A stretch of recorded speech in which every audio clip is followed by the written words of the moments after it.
Good evening, everyone. Mr. President, thank you so much. It's a pleasure and an honor to be with you on this panel with your esteemed guests.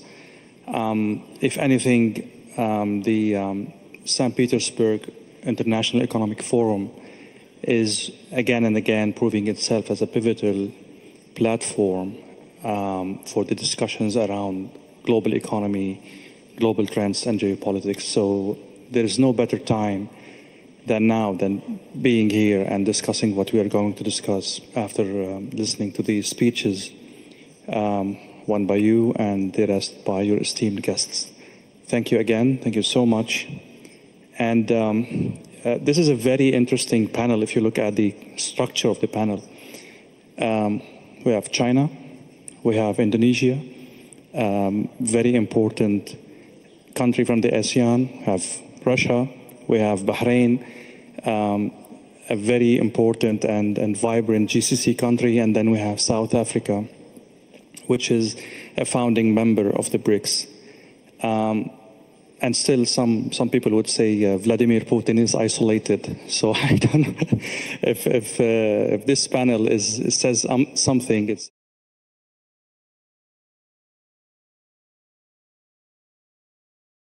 speech.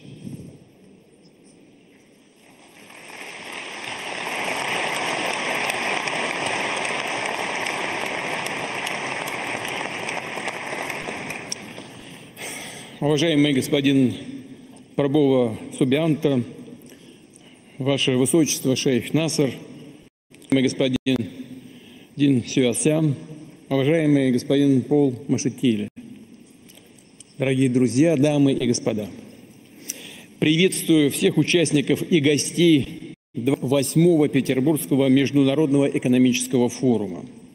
Его формат традиционно предполагает предметные, содержательные дискуссии по самым актуальным темам. И мы рады, что к их обсуждению на площадках форума присоединились представители 140 стран и территорий.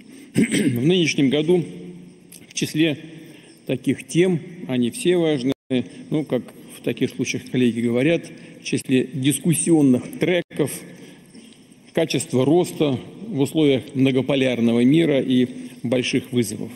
А это тектонические изменения в глобальной экономике и демографии, включая динамику населения планеты, социальные, общественные и геополитические противоречия, которые дают о себе знать кризисами, региональными конфликтами, которые стремительно вспыхивают с новой силой, и мы видим это, к сожалению, сегодня на Ближнем Востоке.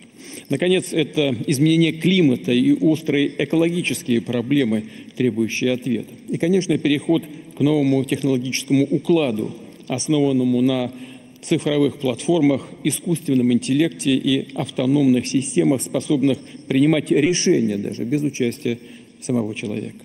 Вопрос в том, как сделать так, чтобы позитивные технологические изменения распространялись повсеместно, чтобы новые цифровые технологические решения были доступны, позволяли странам и регионам, городам выходить на новый уровень развития, прогресса, подниматься вверх, добиваться того, чтобы эффект от технологического прорыва приносил благо, пользу всем, включая изменение структуры общества, снижение уровня бедности и повышение качества жизни, а также равные возможности для каждого человека получать знания, которые помогут ему раскрыть свой потенциал. То есть, чтобы был реализован фундаментальный принцип справедливости.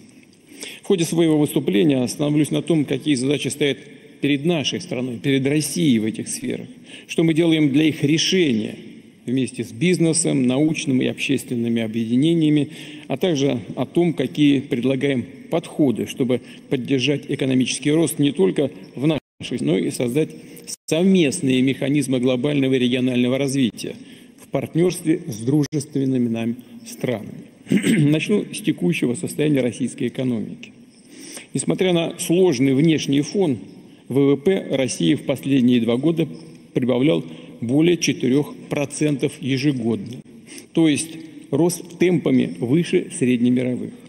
Если говорить о структуре этого роста, то приведу специальный показатель, так называемый ненефтегазовый ВВП. Он очищен от влияния отраслей, связанных с добычей углеводородов. Так вот, прирост ненефтегазового ВВП России в 2023 году составил 7,2%, в 2024 почти 5, 4,9%. То есть здесь цифры весомые, и они более такие основательные, чем ВВП в целом. Иными словами, вклад сырьевой составляющей в экономическую динамику нашей страны уже не является определяющим. Более того, он в текущем моменте оказался даже отрицательным. При этом общий рост ВВП был завязан далеко не только на оборонно-промышленный комплекс, как некоторые считают. Да, конечно, оборонно-промышленный комплекс сыграл свою роль в этом плане, но все-таки мы должны внимательно смотреть за структурой этого роста. За 2 года со знаком плюс отличились сельское хозяйство, промышленность в целом, строительный комплекс, логистика, сфера услуг, финансов и IT-индустрия. То есть практически все ключевые системообразующие отрасли отечественной экономики. О чем это говорит? О том, что благодаря работе десятков тысяч предприятий и компаний, их коллективов, управленцев, благодаря инициативе, труду миллионов предпринимателей, наша экономика не просто уверенно развивается, а становится более качественной, сложной и многогранной. Представление о российской экономике как исключительно сырьевой, зависимой от экспорта углеводородов, явно устарели. Они уходят в прошлое, реальность говорит о другом. Россия уже занимает 4-е место в мире по объему валового внутреннего продукта. В Европе 1-е. Это не на душу населения, а валовый внутренний продукт, то есть объем экономики. Но все-таки это очень знаковый показатель. Но, конечно, мало достичь этой позиции. Важно постоянно подтверждать статус одной из крупнейших экономик. Создавать комфортные условия, чтобы бизнес и отечественный, и из дружественных стран вкладывал ресурсы, модернизировал и расширял производство именно в России. Наша важнейшая задача текущего года – обеспечить переход экономики на траекторию сбалансированного роста. Что это значит? Мы понимаем это таким образом, что мы должны добиться умеренной инфляции и низкой безработицы. По данным статистики, годовая инфляция уже снизилась до однозначных показателей менее 10%. По состоянию на 16 июня она составила 9,6%. Конечно, это еще много, но таргетирование инфляции продолжается. Конечно, здесь сыграли свою роль как активная работа правительства по развитию экономики предложения, так и ответственные действия Центрального банка. Вместе с тем, на что хотел бы обратить внимание, инфляционная динамика развивается лучше, чем ожидали многие эксперты, и чем даже предсказывал Банк России. Это уже позволило приступить к аккуратному смягчению денежно-кредитной политики. Но изменение потребительских цен – это далеко не вся картина. Повторю, сбалансированный рост – это и умеренная инфляция, и низкая безработица, и продолжение позитивной экономической динамики. Важно держать в фокусе все индикаторы самочувствия наших отраслей, компаний и даже отдельных предприятий. О ситуации на рынке труда я еще скажу позднее. Сейчас же отмечу, что за первые 4 месяца текущего года ВВП России прибавил 1,5% в годовом выражении. В том числе в апреле рост ускорился до 1,9%. Вместе с тем, некоторые специалисты и эксперты указывают на риски стагнации и даже рецессии. Этого, безусловно, ни в коем случае нельзя допустить. Я знаю, что на площадках форума вы услышали и те дискуссии, которые идут в правительстве между Центральным банком России и правительством. Вы наверняка уже погрузились в материал. Нужно вести грамотную, продуманную бюджетно-налоговую и денежно-кредитную политику. настраивать их механизмы прежде всего на поддержку и стимулирование роста. Естественно, при обеспечении макроэкономической, инфляционной и финансовой стабильности. То есть наш стратегический вектор именно в том, чтобы активно, последовательно, шаг за шагом менять структуру отечественной экономики. Как уже сказал, многого добились, но очевидно, что критически важно идти вперед, тем более с учетом кардинальных изменений в мире. О важности дополнительных действий на этот счет мы говорили на Совете по стратегическому развитию и национальным проектам еще в декабре прошлого года. Правительство, регионы, бизнес, экспертное и научное сообщество вместе определяли задачи повышения темпов долгосрочного роста и структурных изменений экономики. Сегодня в общем виде предлагаю остановиться или планирую остановиться на этих ключевых направлениях. Прежде всего, это изменение характера занятости и структуры потребления. Мы должны создавать условия для повышения экономической активности граждан. Для этого и для того, чтобы и молодежь, и люди в зрелом возрасте могли реализовать свой потенциал на рынке труда, получать новые компетенции, успешно строить карьеру, увеличивать свой доход. То есть речь о переходе к экономике высоких заработных плат и основанных не на том, что не хватает, есть дефицит рабочей силы, и предприниматели вынуждены поднимать в этой связи заработные платы и переманивать работников к себе. Высокие заработные платы должны быть основаны на повышении качества рабочих мест и на повышении производительности труда. За последние 4 года количество занятых в России выросло на 2 миллиона 400 тысяч человек. Начиная с октября прошлого года в целом по стране уровень безработицы стабилизировался и составляет примерно 2,3%. Мы добились исторического минимума безработицы. Что важно, есть количество занятых в России выросло на 2 миллиона 400 тысяч человек. Начиная с октября прошлого года в целом по стране уровень безработицы стабилизировался и составляет примерно 2,3%. Мы добились исторического минимума berhasil merendahkan dalam sejarah kita mengurangi angka pengangguran. Apa yang penting, terdapat dinamika positif di seluruh subjek federasi kita, di mana terdapat masalah pelik dalam bidang ketenaga kerjaan. Kolega kita di Rusia tahu bahwa di sini, di Kaukasus Utara, ada pengurangan tingkat pengangguran. Misalnya, kira-kira 2 kali lipat. Ini adalah indikator yang baik.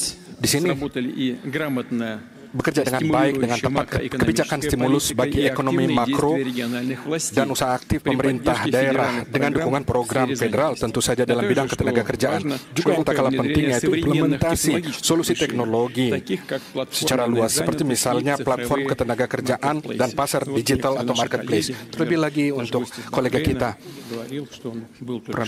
saya pernah berbicara bahwa saat ini di daerah Chechnya berkembang sekali. Khususnya, misalnya di Chechnya terlihat sekali dengan baik. Dan ini apa yang secara khusus saya garis bawahi, telah tumbuh jumlah pekerjaan, lapangan pekerjaan bagi generasi muda yang baru saja masuk dalam pasar kerja. Mereka mendapatkan tempat kerja pertama. Sesuai angka pengangguran di kalangan generasi muda di Rusia masuk daftar terbaik di dunia.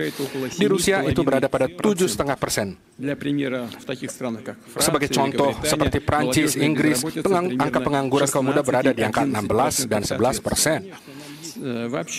Intinya pengangguran kaum muda adalah masalah terpelik dalam bidang sosial ekonomi di dunia modern kita. Di Rusia seperti yang kita lihat pada umumnya, masalah ini kita berhasil dengan baik menyelesaikan. Saya pikir kita bisa mengatasinya. Tentu saja kita punya arah tujuan berusaha bersama. Namun saya garis bawahi kemajuan dalam bidang itu sangat kasat mata jelas. Dan akibat efek dari pekerjaan itu tidak hanya terlihat pada generasi muda. Di sini dilihat awal yang baik tuntutan pasar kerja menentukan nasib karir dan kualitas profesionalisme generasi muda. Posisi mereka di masyarakat, orang tua mendidik anak-anak mereka dan tidak hanya anak pertama namun juga anak kedua, ketiga dan seterusnya. Jadi dalam hal ini kita bicara tentang permasalahan kemasyarakatan, perekonomian, demografi atau kependudukan. Selanjutnya, jumlah kesempatan kerja kita meningkat dalam bidang-bidang di mana terbentuk produksi hilirisasi pada sektor teknologi tinggi dalam ekonomi, termasuk di situ maksud saya dalam pengolahan teknologi informasi wisatawan dan bidang ekonomi persediaan, misalnya perdagangan dan pimpinan negara dan keuangan. Jumlah tenaga kerja di bidang itu turun secara objektif dan berdasar. Saya pikir semua orang tahu ini tendensi yang sangat bagus. Misalnya kalau kita melihat dinamika bidang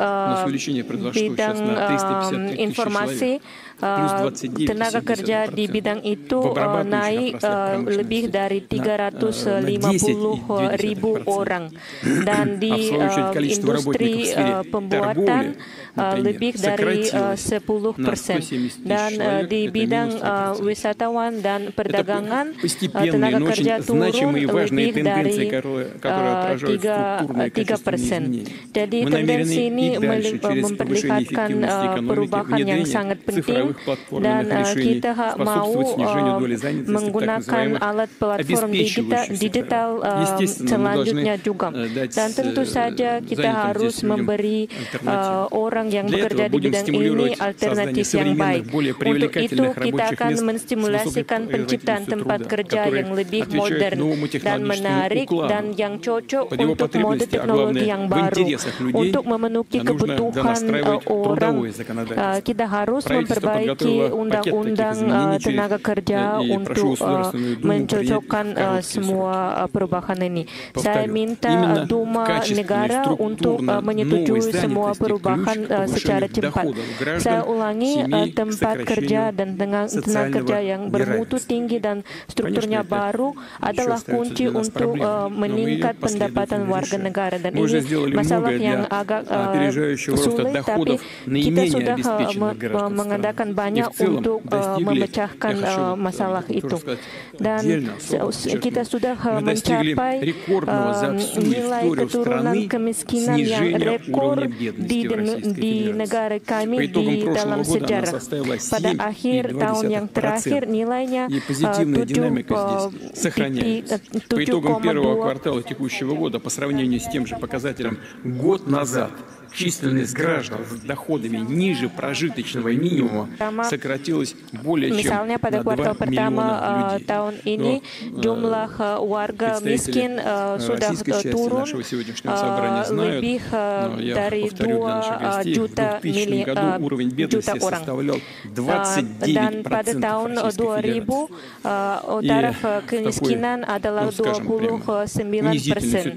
Dan ini adalah keadaan kepada lebih dari 42 juta orang.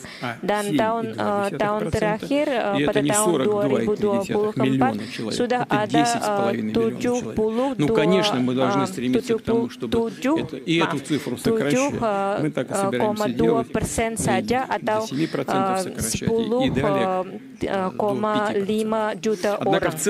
Jadi kita mau mencapai hanya kurang dari 7% orang miskin sampai tahun 2030. Dan yang paling penting meningkatkan semua pendapatan orang berdasar pada produktivitas tenaga kerja. Dan nilai pendapatan di Rusia sudah meningkat lebih dari 40% pada tahun 2021 sampai lebih dari 43% di tahun yang lalu. Saya menambahkan bahwa pada tahun ini di kesempatan forum kita saat ini telah resmi muncul rating pemeringkatan lembaga pendidikan di Rusia dalam hal level ketenagakerjaan dan upah serta gaji para lulusannya. Rating ini memungkinkan kita melihat profesi apa saja yang paling banyak dibutuhkan dalam pasar kerja, lembaga pendidikan mana saja yang bisa memberikan pengetahuan dan keahlian terbaik yang dibutuhkan di pasar kerja pada saat ini. Rating seperti ini adalah salah satu dari indikator utama efektivitas tim manajerial lembaga pendidikan. Saya mohon agar pimpinan manajer kementerian terkait dan para kolega baik di tingkat pusat maupun di daerah untuk memberikan perhatian khusus terkait ini, menggunakan rating ini sebagai alat instrumen pengaturan dan kontrol dengan perubahan pada bidang pendidikan dan selanjutnya, untuk peningkatan pendapatan penduduk, kita perlu meningkatkan kualifikasi dan pendidikan ulang bagi para karyawan, supaya mereka pada akhirnya meningkatkan karir profesional, bisa pindah ke perusahaan lainnya, pindah ke daerah lain. Mobilitas itu penting untuk perkembangan ekonomi yang memberikan orang untuk dapat pendapatan yang lebih dan upah lebih baik. Dan tentu saja penting untuk berinvestasi pada alat terbaru modern, melakukan otomatisasi dan robotisasi industri. Yang pertama-tama untuk mengoperasikan dibutuhkan pekerjaan yang profesional, kompeten, dibutuhkan pekerja yang profesional, dan ini artinya pekerja dengan upah tinggi. Saya garis bawahi, kenaikan upah memainkan peran penting, bukan hanya manusia, tetapi kesejahteraan keluarganya demi kependidikan anak yang berkualitas, dan juga perekonomian Rusia. Karena pertumbuhan pendapatan dan penurunan ketimpangan sosial di masyarakat akan merubah struktur permintaan yang menjadikannya lebih seimbang. Ini juga merangsang konsumsi dan balans barang dan jasa dalam negeri. Termasuk misalnya kita bicara tentang industri pariwisata, bidang makanan dan minuman, bidang-bidang yang mengkapitalisasi warisan alam kita, meningkatkan potensi kota-kota dan desa-desa, dan menjadikan mereka lebih nyaman, kondusif untuk hidup, bekerja, dan berlibur. Saya mengingatkan bahwa dalam hal ini bahwa kita bersama dengan para kolega dari pemerintah telah sepakat untuk melaksanakan sistem penghapusan pajak yang terbaru, sistem fiskal tetap NDS untuk sektor pangan dengan angka tetap. Sebagian besar pendapatan yang masuk langsung ke pemerintah Kota Padang, yang mana memberikan mereka tambahan dan insentif bagi proyek-proyek dan proyek pembangunan untuk juga meningkatkan kualitas hidup.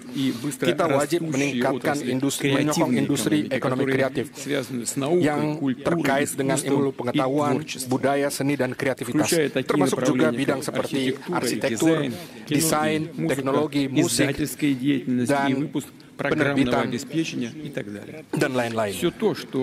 Semua yang pakar dinamakan ekonomi tayangan. Pada tahun ini sudah undang-undang federasi termasuk kekuasaannya yang memberi dasar untuk membantu pembangunan industri kreatif. Dan kita mau menciptakan infrastruktur yang diperlukan kepada bidang ini. Untuk mengadakan kerja ini secara yang lebih berdasar, saya minta pemerintah dengan subjek federasi mempersiapkan strategi pertumbuhan ekonomi kreatif yang berjangka masa panjang. Dan identitas warga negara kita adalah adalah objek wisatawan dan kebudayaan yang bersejarah. Jadi sampai tahun 2030 kita mau memperbaiki lebih dari 1.000 objek begitu di negara kita. Dan program pencobaan pemberian kredit kepada perusahaan yang memperbaiki objek ini sudah dilancar di Rusia dan sudah ada budget untuk melaksanakan program ini. Dan saya mau menyatukan semua langkah kita untuk memperbaiki objek wisatawan dan membela semua objek kesenian kita. Dan saya mau menciptakan mekanisme perwakilan dan pembelaan proyek begitu melalui korporasi pembangunan perusahaan kecil, dan kita harus menghindari birokrasi yang terlalu besar di dalam masalah ini. Dan saya minta semua di atas telah saya sebutkan tentang program penciptaan infrastruktur pariwisata. Saya ulangi bahwa Rusia setelah hati-hati tepat melibatkan teman-teman nasional kita dalam bidang pariwisata. Kita akan bangun iklim kondusif bagi kunjungan wisata dengan perhatian untuk pada perlindungan alam, perlindungan ekosistem. Ini baru satu contoh bagaimana Rusia merealisasikan agenda ekologi dunia dengan tidak merusak kekayaan alam hanya untuk kepentingan sesaat, justru menjaga dan memperbanyak itu demi kepentingan manusia, demi kelangsungan masyarakat dunia. Dalam tema ini saya mau mengangkat tema seperti kita pada dekade terakhir telah terkumpul jutaan ton sampah industri dan sampah tambang. Tentu saja mereka itu merusak alam dan merusak juga untuk manusia dan memberikan masalah bagi manusia. Saya tawarkan untuk kita memikirkan bersama proyek khusus mengeluarkan komponen berharga dari sampah itu. Teknologi dalam hal ini tentu diperlukan, perlu untuk kita gunakan. Dengan demikian bisnis dapat secara bersamaan menerima keuntungan dan membantu menghapus tumpukan kerugian secara ekologis dan dalam hal ini merangsang perkembangan ilmu pengetahuan dalam negeri dan industrinya. Para kolega yang saya hormati, penguasaan sektor-sektor industri teknologi tinggi dan jasa, perluasan bidang aktivitas dalam negeri, semua itu adalah elemen perubahan struktural dalam ekonomi Rusia. Sehubungan dengan itu, arah utama yang kedua dari perjuangan kita yang saya bahas saat ini, yaitu adalah iklim investasi baru yang berkualitas. Artinya kita bicara soal meminimalisasi pengeluaran dalam berbisnis, berindustri dalam seluruh bidang. Mulai dari konstruksi, layanan komunikasi, proyek-proyek baru, sampai operasi kegiatan yang berjalan sampai saat ini, termasuk juga seluruh jenis biaya pengeluaran tarif legalisasi kenotariatan. Di sini kita bicara dalam hubungan yang dekat dengan daerah, industri-industri, dan lingkup pakar ahli. Kita bersama bisa berusaha membuat cita-cita bisnis aktivitas investasi negara kita di tiap kota dan di desa menjadi bertumbuh besar di seluruh penjuru. Saya ingatkan lagi tugas yang kita tetapkan. Volume modal dasar di Rusia sampai ke tahun 2030 harus naik tidak kurang dari 60% dibandingkan dengan tingkat tahun lalu, tahun 2020. Pemerintah telah meluncurkan sistem dukungan bagi investasi di daerah. Sistem ini berisi bantuan penuh, kompleks bagi investor, bahkan hingga penentuan kolega dari tim daerah, pemerintah daerah, termasuk keuntungan pajak. Saya harap semoga seluruh daerah berhasil sukses dalam bidang penting ini. Bersama dengan dukungan investasi, kita menyempurnakan kondisi dan iklim bisnis. Dan seperti sudah kita tahu, banyak tugas ke depan, pendaftaran perusahaan hingga penyelesaian masalah sampai ke bangkrutan. Sesuai tradisi, sesuai dengan forum kita, saya ingin melihat tentang hasil dari rating nasional kita dalam bidang iklim investasi, khususnya agen inisiatif strategis. Saat ini, sekarang peringkatan ini sudah melindungi, sudah ada lebih nilai-nilai. lebih dari 82 dan peringkatan ini dikepalai oleh Moskow. Selanjutnya Republik Tatarstan dan wilayah Nizhny Novgorod. Kedua wilayah ini sudah mencapai hasil penanaman modal yang baik, hampir sama dengan Moskow. Ini menggambarkan keadaan bahwa iklim penanaman modal menjadi lebih baik di wilayah. Di tempat ketiga terletak Republik Bashkortostan, dan dalam tahun terakhir lebih dari 57 wilayah Rusia sudah meningkatkan nilai-nilainya di dalam peringkatan ini. Dan saya mau menggarisbawahi beberapa wilayah sepertinya Chelyabinsk, Tver, Smolensk, Kaluga, Voronezh, Saratov, Sakhalin, wilayah kota-kota itu. Terima kasih. Спасибо. Как уже сказал, наряду с поддержкой инвестиций мы улучшаем условия повседневной деятельности бизнеса. А здесь, как известно, множество задач от регистрации компаний до решения вопросов неплатежеспособности. Правительство вместе с предпринимателями, отраслевыми экспертами, специалистами ОСИ развернуло большую комплексную работу. Telah melakukan banyak pekerjaan, telah membentuk model pola nasional untuk menciptakan iklim sehat bisnis didasari oleh metode internasional. Saya garis bawahi, sesuai dengan spesifikasi kita dan cita-cita pertumbuhan nasional kita yang kita tentukan, model ini harus sudah siap sudah pada bulan September tahun ini. Kita bicara tentang apa? Tentang perubahan yang konkret, yang jelas bagi dunia bisnis dan terasa yang bisa diukur. Misalnya, pada tahun 2030, hampir 2 kali lipat bisa dikurangi.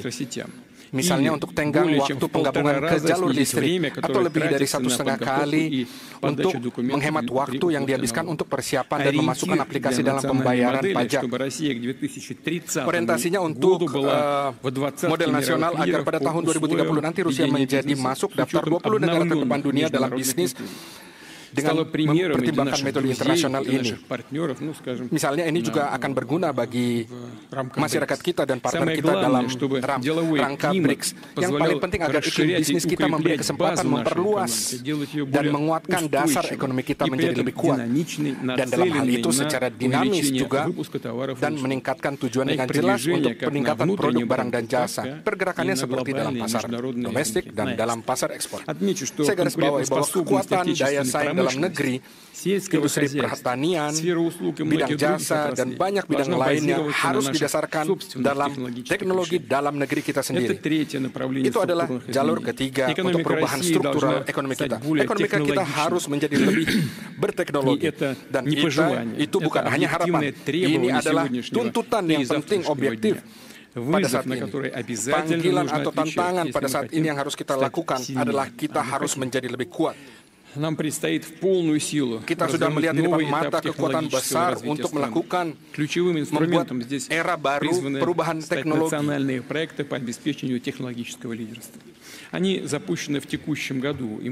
Semua program ini dilancar pada tahun terakhir dan semua proyek akan diperbaiki selanjutnya.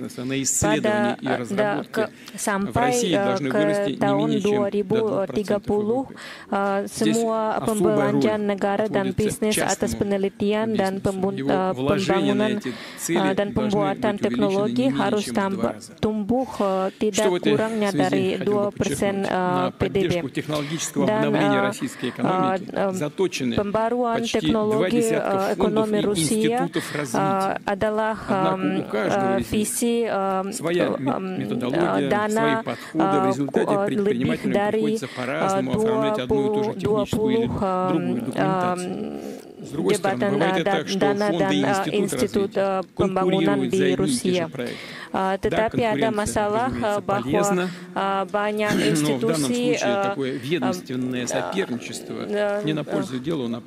mau mendapat proyek yang sama di dalam bidang teknologi ini.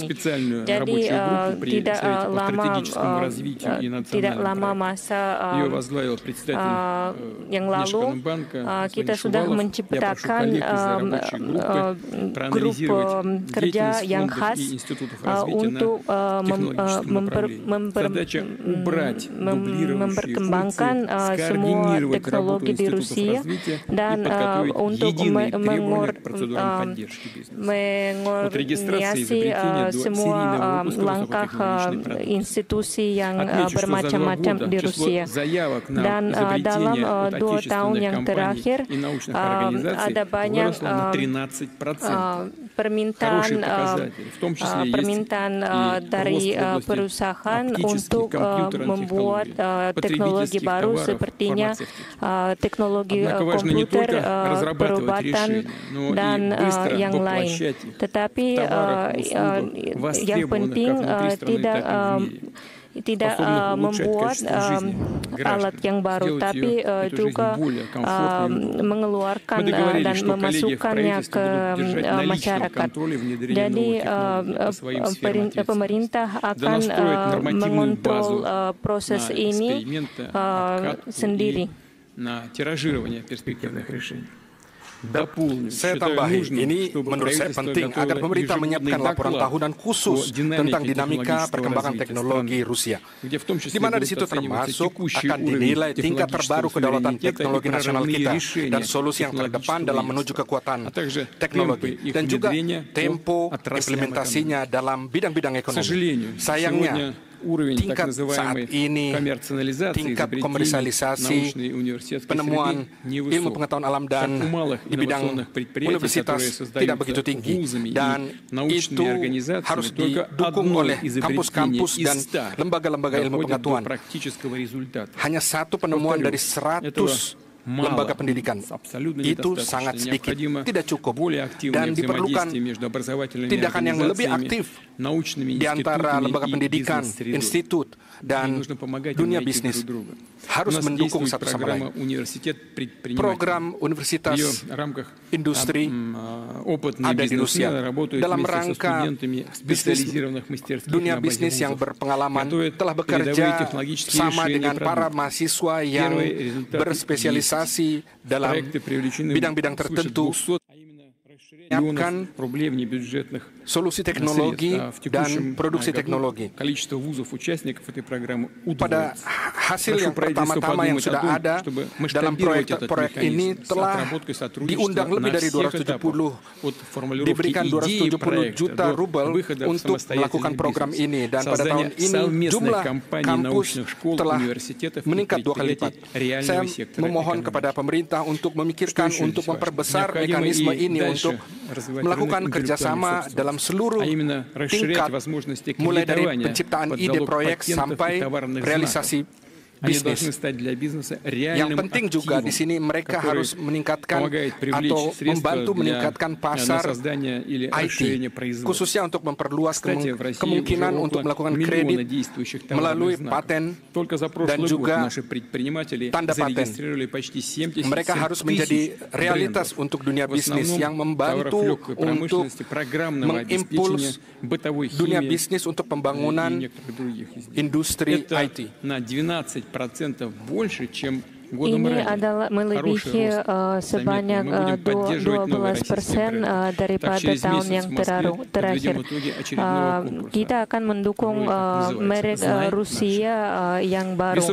Misalnya dalam sebulan di Moskow ada kontes yang terkenal sebagai kenal orang-orang kita. Kebanyakan aplikasi untuk mengikut kontes ini adalah datang dari perusahaan yang kecil, dan banyak perusahaan sekarang menjual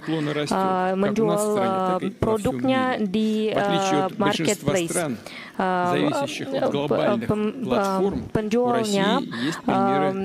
Penjualnya datang dari wilayah negara bermacam-macam dan dari luar negeri juga. Ini pencapaian yang sangat besar, yang kita merasa sangat bangga dengan pencapaian ini. Dan Rusia sudah bisa bekerja pada taraf sama atau lebih tinggi daripada platform global. Dan sudah ada syarat untuk membentuk ekonomi platform yang lebih baik daripada platform di negara yang lain. Dan kita mau bertentangan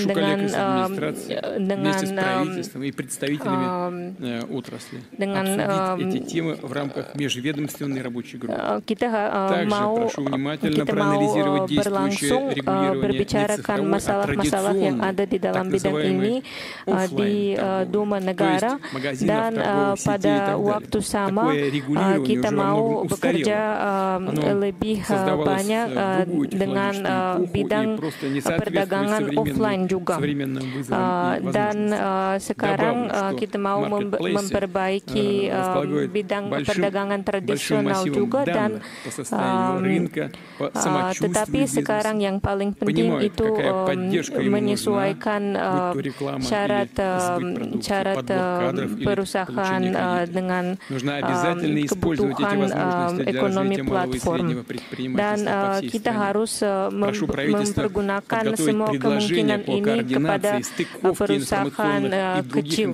Jadi saya minta pemerintah untuk memiliki platform negara, termasuk garansi korporasi internasional, korporasi UMKM. Lalu, tentu saja solusi yang terbaik, termasuk solusi digital, perlu kita implementasikan untuk memperkuat perdagangan luar negeri. Maksudnya di sini untuk bidang logistik, garansi, asuransi, pembayaran, dan sistem pembayaran. Kita sudah memiliki komisi bersama untuk bekerja untuk dilakukan pada pembangunan pabrik, mobil, transportasi, dan jalur darat. Sekarang sudah ada dalam platform elektronik. Terdapat kontur transportasi Rusia, termasuk untuk mobil, pesawat, kereta, dan transportasi laut dan sungai. Ini kita bicara tentang pembangunan platform nasional digital untuk bidang logistik, khususnya untuk dasar teknologi, untuk memiliki perkembangan dan membangun arteri internasional, termasuk di dalam teritori negara kita. Khususnya Transartika, koridor dari Saint Petersburg sampai Murman, sampai Vladivostok, dan lain-lainnya. Terkait dengan sistem pembayaran, infrastrukturnya, kita telah bekerja sama dengan para kolega dari BRICS. Tentu saja dibutuhkan pengalaman negara-negara sahabat kita, khususnya untuk pembangunan valuta nasional digital. Di Rusia, proyek pilot telah direalisasikan 2 tahun lalu. Telah dikerjakan seluruh operasi khusus dasar, termasuk pembukaan dan penutupan rekening, transfer antara perorangan atau badan hukum, pembayaran, perdagangan, dan jasa. Sekarang tugas kita untuk menggunakan rubel digital secara masif untuk warga negara dan juga untuk pemerintah. Saya pikir saya memohon pada Central Bank dan pemerintah untuk mempercepat proses penggunaan digital ini dalam kehidupan sehari-hari. Jalur perubahan ekonomi struktur keempat adalah peningkatan mutu perdagangan luar negeri. Sudah ada tugas tumbuh ekspor migas di Rusia. Untuk itu kita akan memperkembangkan hubungan dengan mitra kita, menghindari penghalang perdagangan dan membuka niche pasar baru.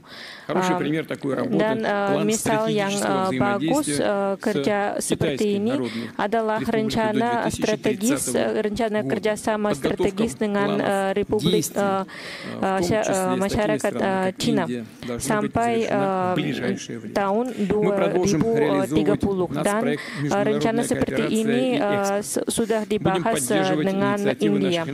Dan kita akan lanjut merealisasi proyek nasional, kooperasi internasional dan ekspor.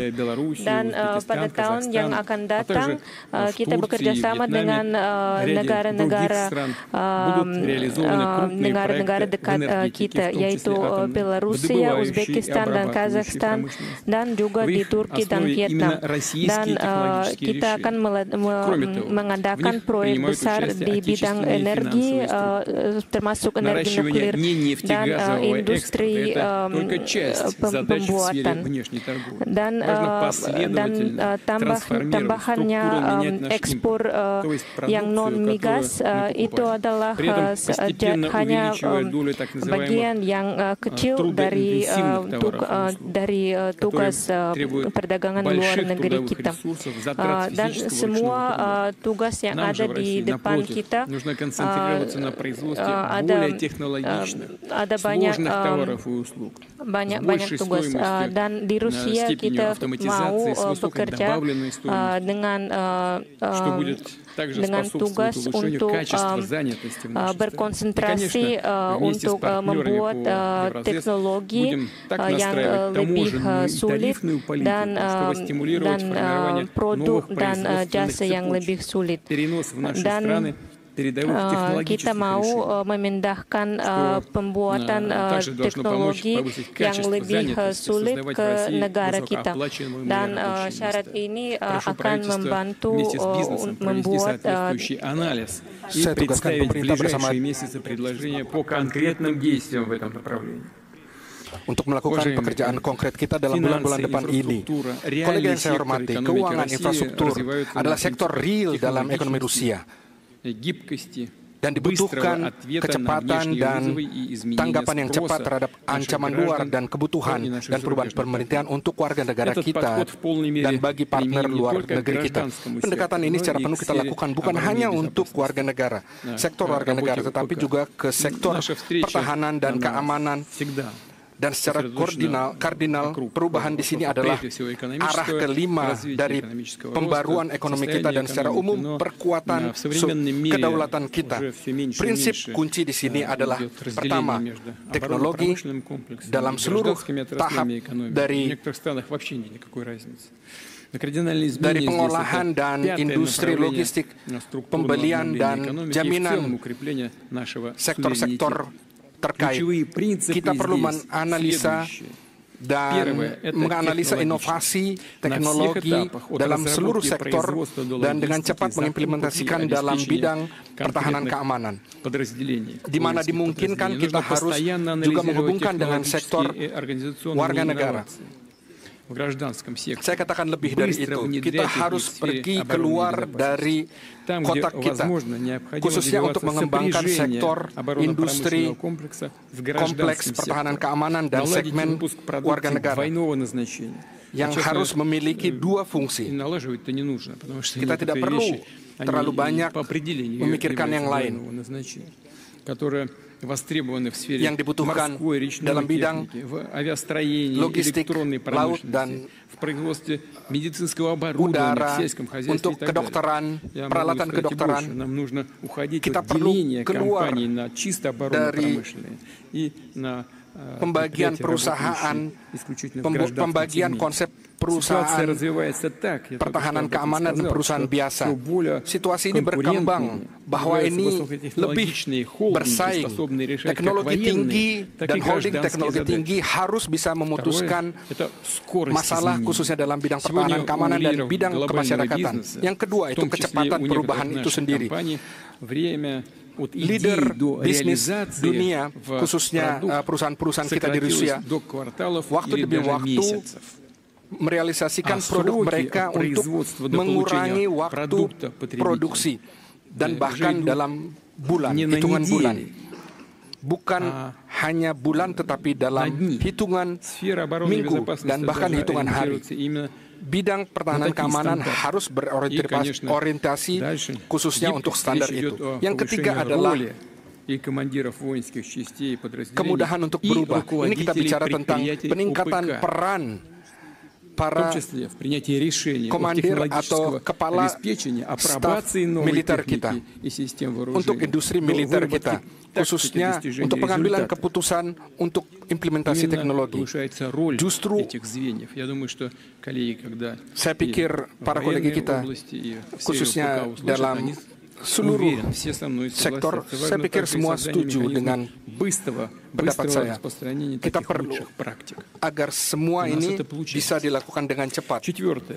Yang keempat, efektivitas ekonomi, langkah untuk memastikan keamanan dan pencapaian tujuan penyelamatan negara. Misalnya, penggunaan sistem pengawasan dan kontrol dengan penggunaan kecerdasan buatan yang memperbolehkan menurunkan justru jumlah pelanggaran di Moskow dan alat yang tanpa pemudi yang agak murah dan penggunaannya untuk melawan alat militer yang sangat mahal dari lawan Rusia. Seumumnya industri militer kita berkembang dengan tempo yang sangat baik, dan saya akan mau menggarisbawahi bahwa pada dasar teknologi yang baru kita akan meningkat kemampuan tentara Rusia dan modernisasi objek infrastruktur militer. Dan pada waktu sama kita akan bekerja sama dengan negara-negara mitra dan sahabat kita untuk mempersiapkan tenaga kerja dan pabrik dan infrastruktur industri yang diperlukan bersama. Hari ini saya menggambarkan 5 jalur perubahan ekonomi Rusia, struktur yang utama, dan pelantikan dan semua perubahan struktur di ekonomi kita akan memperbolehkan mencapai dinamika yang baik di dalam ekonomi kita. Saya mau memperingati bahwa sekarang kita berpengalaman perubahan yang paling besar di dalam sejarah kita. Kalau pada awal abad 21 ini semua negara BRICS merupakan satu dari 5 bagian di dunia, di ekonomi dunia, tapi sekarang kita melihat bahwa bagiannya bertumbuh terus. Itu akan berlanjut terutama karena bagian negara-negara selatan akan tumbuh seterusnya. Karena undang-undang ketika masyarakat miliar emas menghisap sumber daya dari negara-negara kecil hanya demi kepentingan negara-negara elit. Itu bahkan disebut elit. Tapi justru hanya untuk kepentingan elit negara-negara yang menganggap diri mereka elit. Misalnya, Amerika Serikat dalam 10 tahun terakhir, mereka menganggap elit. Ini kan adalah data yang terbuka, bisa kita lihat. Untuk warga negara biasa, kelas menengah ke bawah, itu bisa saja menjadi dasar perubahan kita yang kita inginkan, khususnya dalam bidang politis juga. Dan kita harus mencapai supaya seluruh perubahan ini berpengaruh terhadap peningkatan kualitas hidup khususnya negara kita. Terkait dengan pendidikan, iptek, teknologi, infrastruktur, justru prioritas ini memberi arti Rusia merealisasikan agenda terbaik dan terbarunya. Sektor-sektor strategis yang saya sebutkan hal ini perlu menjadi stabil, berjangka panjang, dan menumbuhkan modal, khususnya dalam kaitan dengan perusahaan PMA, investor, untuk menjamin mereka, untuk membangun platforma yang lebih adil, pembangunan dunia. Itu harus menggabungkan mekanisme investasi dan standar teknologi, keuangan, logistik, instrumen perdagangan, dan solusi lain. Saya ulangi, tugas kita bukan hanya untuk modernisasi mekanisme yang lama, globalisasi, tapi juga itu menurunkan artinya. Kita harus menawarkan model yang baru, model pertumbuhan dunia yang bebas dari manipulasi politik, yang mempertimbangkan kepentingan nasional negara-negara di dunia. Dan tentu saja model ini harus difokuskan pada kebutuhan warga negara dan pada keluarga mereka. Dalam summit BRICS yang terjadi pada musim gugur tahun lalu di Kazan, 35 negara hadir, khususnya itu mewakili 2/3 penduduk planet ini, dan itu setengah ekonomi dunia. Itu menunjukkan bahwa ini adalah kebutuhan yang sangat penting yang dibutuhkan untuk masa depan. Sudah hari ini negara-negara BRICS telah memberikan tugas bagi diri sendiri untuk mengkonsentrasikan diri pada manusia. Negara BRICS merealisasikan inisiatif besar untuk bidang energi atom, aviasi, robot teknik, IT industri, dan juga inteligensi buatan. Dan tentu saja perhatian khusus kita berikan kepada hubungan di antara negara-negara BRICS untuk saling berdagang atau pertukaran perdagangan antara negara-negara kita sudah meningkat hingga $1 triliun dan terus bertumbuh. Semua ini adalah elemen pembangunan platforma dunia, dan itu dibangun dalam prinsip kunci BRICS. Itu adalah konsensus, paritas, dan kepentingan bersama. Dan yang penting juga keterbukaan untuk semua. Siapapun yang mengharapkan bergabung untuk pekerjaan ini akan menjadi lebih baik ketika kita bekerja bersama untuk membangun masa depan. Dan Rusia mengundang mitra kita untuk memberikan kontribusi dalam pembentukan model perkembangan global yang baru. Kita bersama kan meyakinkan kemakmuran negara-negara kita dan perkembangan seluruh dunia yang stabil. Untuk itu kita mengadakan dialog terbuka di Moskow pada tahun ini, dan yang dihadiri oleh lebih dari 100 negara. Dan kita harap membuat format itu reguler. Tantangan global yang ada di depan dunia modern ini membutuhkan jawaban secara global.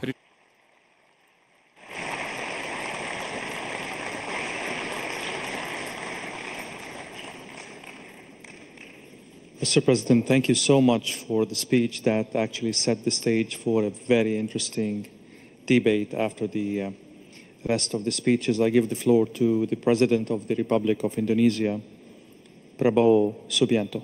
The floor is yours.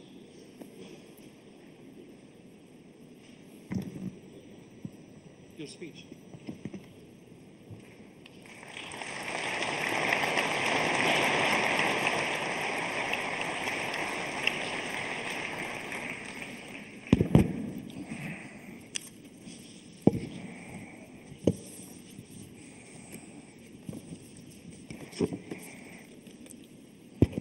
Your Excellency, President Vladimir Putin, President of the Russian Federation, Your Excellency Prince Nasser bin Hamad Al Khalifa, National Security Advisor to the King of Bahrain, Your Excellency Paul Mashatile, Vice President of South Africa, Your Excellency Mr. Ding Zueziang, Vice Premier of the People's Republic of China, distinguished ministers, business leaders, ladies and gentlemen, participants of this forum. I'm honored here today to be invited and to speak in this forum, the St. Petersburg International Economic Forum 2025. This forum is a forum that combines and gathers leaders from the West, the Global South, the East, and where Eurasia meet.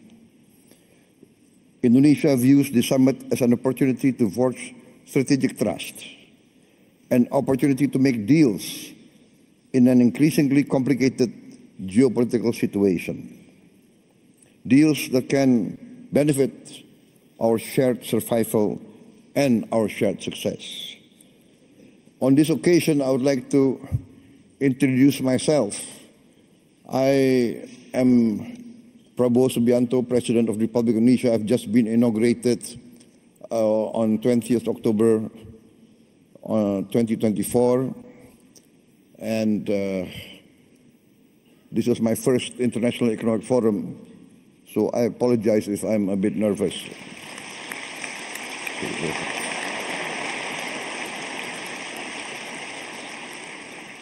Indonesia is the fourth largest country by population. Every year, there are 5 million new Indonesians arriving in this world. Every year, 5 million. That means every year, a group of people the size of Singapore. So in 10 years, there will be 10 Singapores in Southeast Asia, the size. I give this as an illustration of the size of Indonesia. This gives us great opportunity, but also gives us great challenge. Any leader of Indonesia must think how to feed 5 million more mouths every year, 5 million new school places, etc., etc. The hospitals, and more important and most important is the food. In my opinion, the duty of a government is first to protect its people. And to protect its people means to protect its people from hunger and from poverty and from the suffering of a challenging environment. Therefore, when I took over the government of Indonesia, my main priority was first to achieve self-sufficiency in food. Number two, self-sufficiency in energy. Number three, to improve the education level of Indonesians to be able to compete in the challenging era of the 21st century. And fourth, to speed up the industrialization of Indonesia. Indonesia has been fortunate in being given by the Almighty Lord vast economic resources. Vast economic resources. But these vast economic resources, if not wisely managed, actually can be a curse to our people. We have vast forests, we have vast minerals, we have a lot of commodities that are useful for the world. But this has to be managed well. And therefore, in my opinion, every country needs its own economic policy and its own economic philosophy. One of the big mistakes of many countries in Southeast Asia is that we tend to always follow the biggest and the most powerful power in the world. In the last 30 years, we see the dominance of the neoliberal capitalist classical free market philosophy, which basically tends to be laissez-faire. And the Indonesian elite followed this philosophy. And therefore, in my opinion, we have not managed to create a level playing field for all our people. There is vast growth. We have grown 5% continuously, especially the last 7 years. Yes, 35% in 7 years. But we have not managed to have this so-called trickle-down effect. The wealth remains at the top, less than 1%. And this is not a formula for success, in my opinion.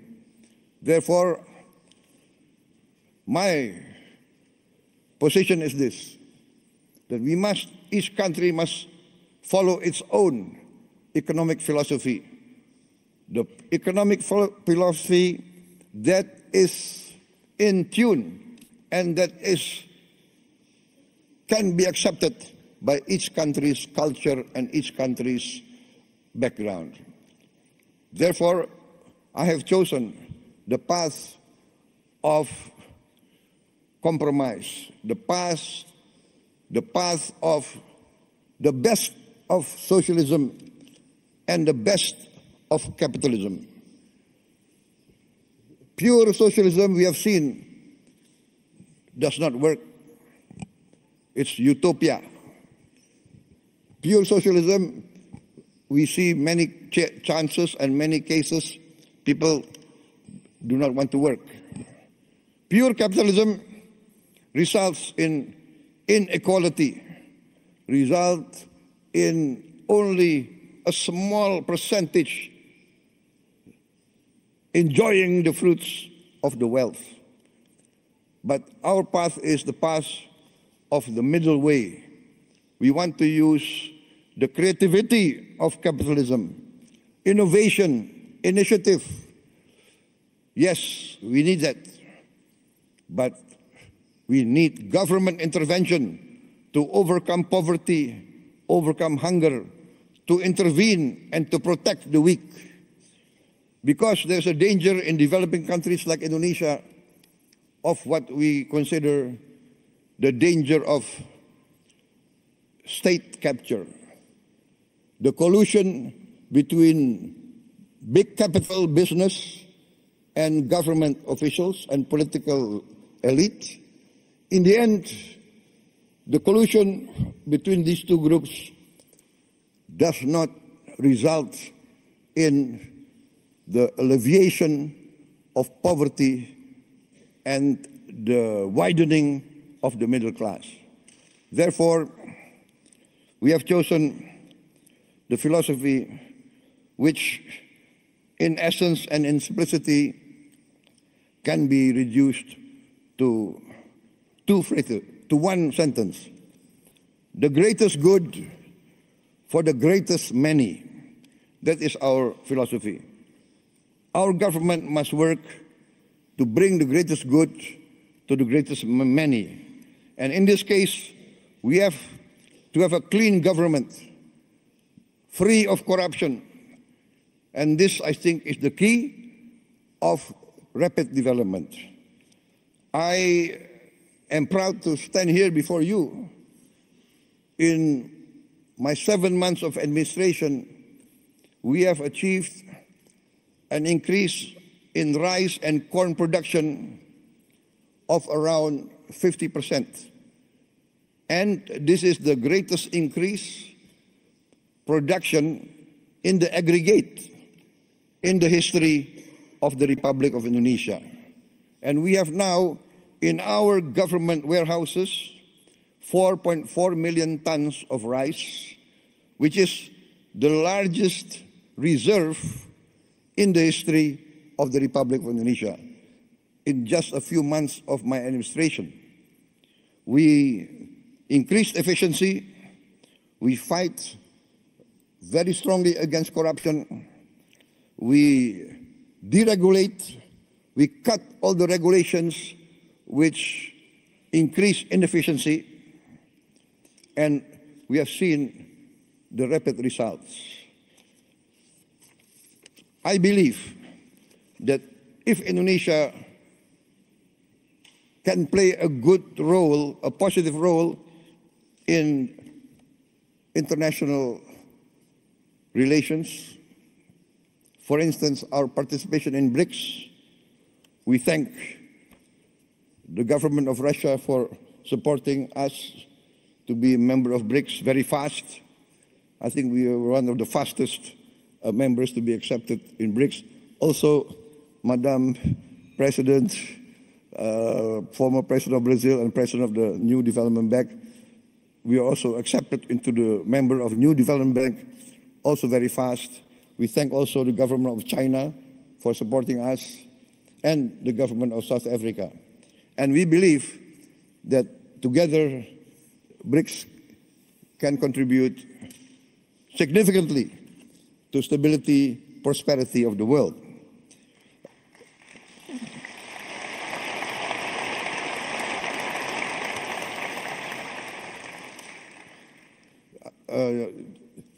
I would like just to tell us a slight story, not part of my speech, but I was asked why I did not attend the G7, but I attended the St. Petersburg Forum 25.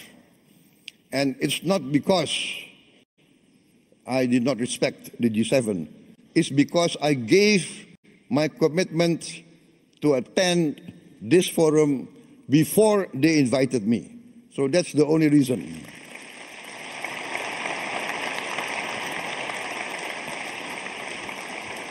So please don't read too much into the event. Sometimes political observers, they want to read, is this a political statement, right? No. Indonesia, by tradition, always non-aligned. We respect all countries. Our foreign policy is very simple. One phrase, 1,000 friends, too few. One enemy, too many. We want to be friends with everybody.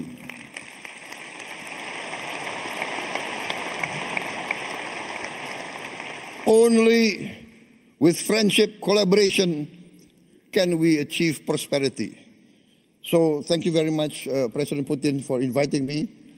And because you invited me, I can be here today in this historic city, a city of heroism, a city of great patriotism, and as an amateur student of history, I followed the history of Russia, and I know the significance of St. Petersburg. And I had the honor of tending the cemetery of the victims of the war a few days ago. So thank you very much for this invitation.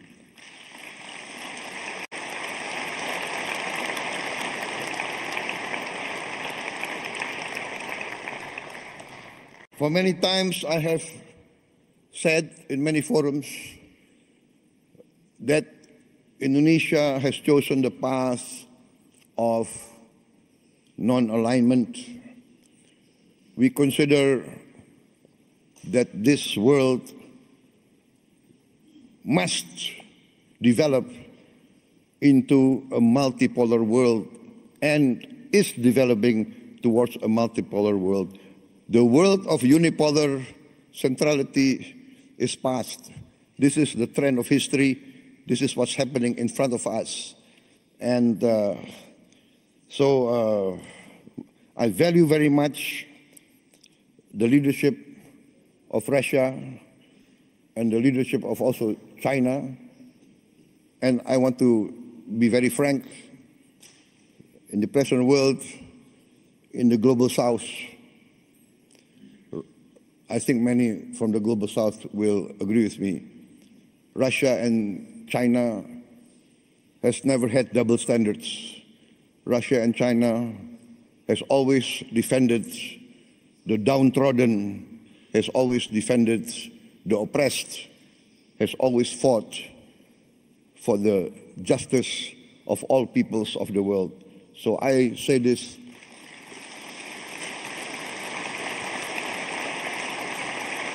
from my heart. Therefore, Indonesia wants to be a good partner and a strong partner. My experts tell me that in this first semester, our economic growth is more than 5%. Actually, it can really end up by the end of this year nearly 7% or even more. So this shows that we have chosen the right path and we are achieving our goals. I'm very convinced that we will achieve our goals within a few years. I've given the target 4 years self-sufficient in food, and we are experiencing that we can be self-sufficient in food within this 1 year. And we will be, in a few years, a net exporter of rice and corn. Also, now I've formed a sovereign wealth fund, which we call Danantara, which means the future energy of Indonesia. So this fund we make to protect the wealth of our children and grandchildren. The fund now has 1,000 billion US dollars of asset under management. And this year we have cash to invest of $18 billion. We want to work together with all strategic partners. We do not ask for assistance. We do not ask for handouts. We want to be a real partner. We want to achieve together real prosperity. We are open for business. We invite all groups from everywhere, especially Russian entities. Before I was elected, I was an entrepreneur, and I have good relations with Russian corporations.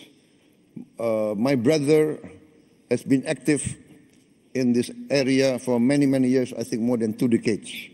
So we know Russian corporations, and we would like to see Russia participate more in our economy. I've mentioned our foreign policy. We have always been and we will continue to be non-aligned. We thank Russia for helping us and for achieving the Indonesian-Eurasian Union SIPA, Comprehensive Economic Partnership Agreement. And we have completed also negotiations with other groups, Bloc CPTPP, also with the European Union SIPA, and we also request to join OECD. For us, the world and the planet is getting smaller. We will work together with you for peaceful collaboration, peaceful coexistence with all countries. We view with sincere regret the escalation and increase of conflicts around the world, especially in the Middle East, and we hope that all parties can come to a peaceful resolution as soon as possible. I think, distinguished guests, I've come to the end of my short speech. I apologize if what I say is not what is expected of me, but what I say comes from my heart. Thank you very much.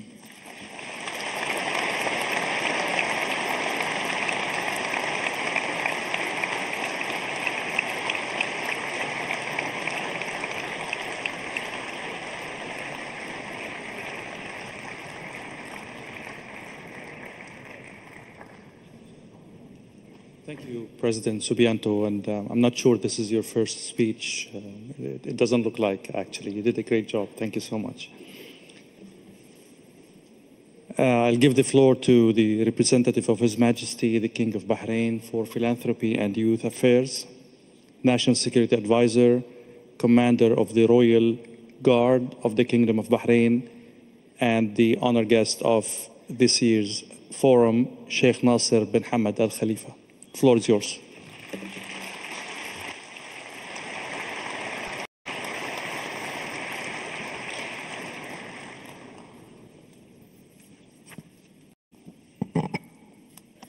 بسم الله الرحمن الرحيم. فخامة الرئيس فلاديمير بوتين، رئيس روسيا الاتحادية الصديقة، أصحاب المعالي والسعادة، السيدات والسادة، السلام عليكم ورحمة الله وبركاته. يسرني بداية أن أتقدم بخالص الشكر والتقدير لحكومة روسيا الاتحادية الصديقة على الدعوة الكريمة لمملكة البحرين الاتحادية الصديقة. Presiden Federasi Rusia, Mr. Vladimir Putin, السيدات والسادة، السلام عليكم ورحمة الله وبركاته. Bapak dan Ibu, يسرني بداية أن أتقدم بخالص الشكر dan berkat dari والتقدير لحكومة Allah روسيا Subhanahu wa Ta'ala. الاتحادية Saya ingin الصديقة على الدعوة menyampaikan الكريمة لمملكة penghormatan البحرين terbesar كضيف kepada شرف pemerintah في Federasi منتدى Rusia سانت atas بيترسبورغ الاقتصادي، undangan yang والشكر sangat terhormat موصول لفخامة bagi الرئيس Raja فلاديمير Bahrain untuk بوتين berpartisipasi على di دعوته forum ekonomi الكريمة ini. لي للمشاركة Rasa كمتحدث terima kasih رسمي khusus في untuk هذا Yang Mulia المحفل Bapak Presiden الاقتصادي Vladimir العريق. Putin atas ويطيب لي في هذا undangan yang المقام sangat أن baik أنقل إلى kepada فخامتكم saya تحيات untuk سيدي menjadi حضرة speaker صاحب dalam الجلالة forum ekonomi الملك yang حمد penting بن ini. عيسى آل Saya خليفة menyampaikan ملك salam مملكة dari Raja البحرين Hamad المعظم bin حفظه Isa الله Al ورعاه، Khalifa, Raja وتحيات Bahrain, Kerajaan سيدي صاحب Bahrain, السمو الملكي الأمير سلمان بن dan حمد juga آل dari خليفة ولي Prince العهد Salman bin رئيس Hamad مجلس Al الوزراء Khalifa, حفظه الله Perdana ورعاه. Menteri Bahrain. ولا Semoga يفوتني Allah melindungi أن dia. أستذكر بكل Saya اعتزاز ingin زيارة dengan سيدي senang hati untuk صاحب mengingat sekarang الجلالة visit المعظم dari إلى Raja روسيا Bahrain الاتحادية ke في شهر مايو Rusia من العام pada bulan الماضي Mei 2024 tahun واللقاء الذي 2024. جمع جلالة Dalam visit itu dia والذي bertemu شكل dengan محطة Yang Mulia مهمة في dan مسار pertemuan العلاقة itu telah الثنائية menjadi penting, والذي عكس tingkat yang عمق penting dalam الصداقة hubungan bilateral, والرغبة hubungan المشتركة في persahabatan تعزيز التعاون dan الثنائي. usaha bersama untuk ويمثل اليوم memperkuat أحد kerjasama مرتكزات kita. هذا الحضور Dan tentang البحريني itu berbicara في juga منتداكم الموقر. partisipasi السيدات Kerajaan Bahrain والسادة di dalam forum الحضور ini, Bapak الكرام، dan Ibu, para لقد كانت peserta السياسات terhormat. الاقتصادية التي اتبعتها روسيا Politik الصديقة ekonomi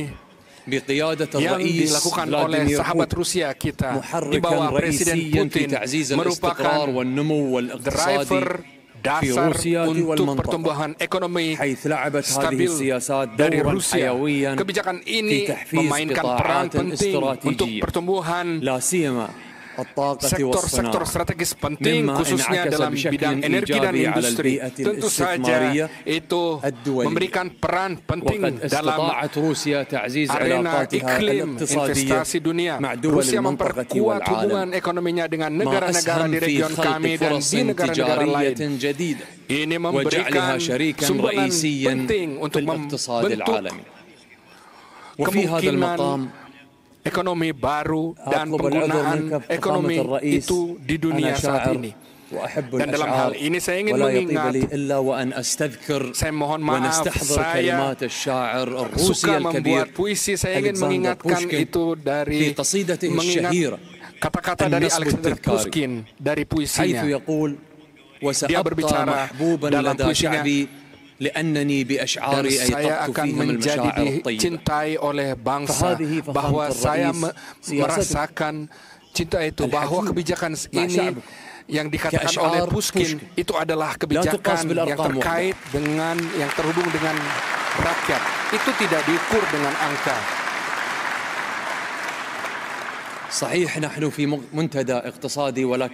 Tentu saja kita berada dalam forum ekonomi ini, tetapi tidak hanya berhubungan dengan angka, itu tidak penting. Tetapi juga yang paling penting adalah harapan yang membangunkan forum ini di dalam hati seluruh rakyat, yang memberikan peran yang penting untuk semua negara, Bapak dan Ibu.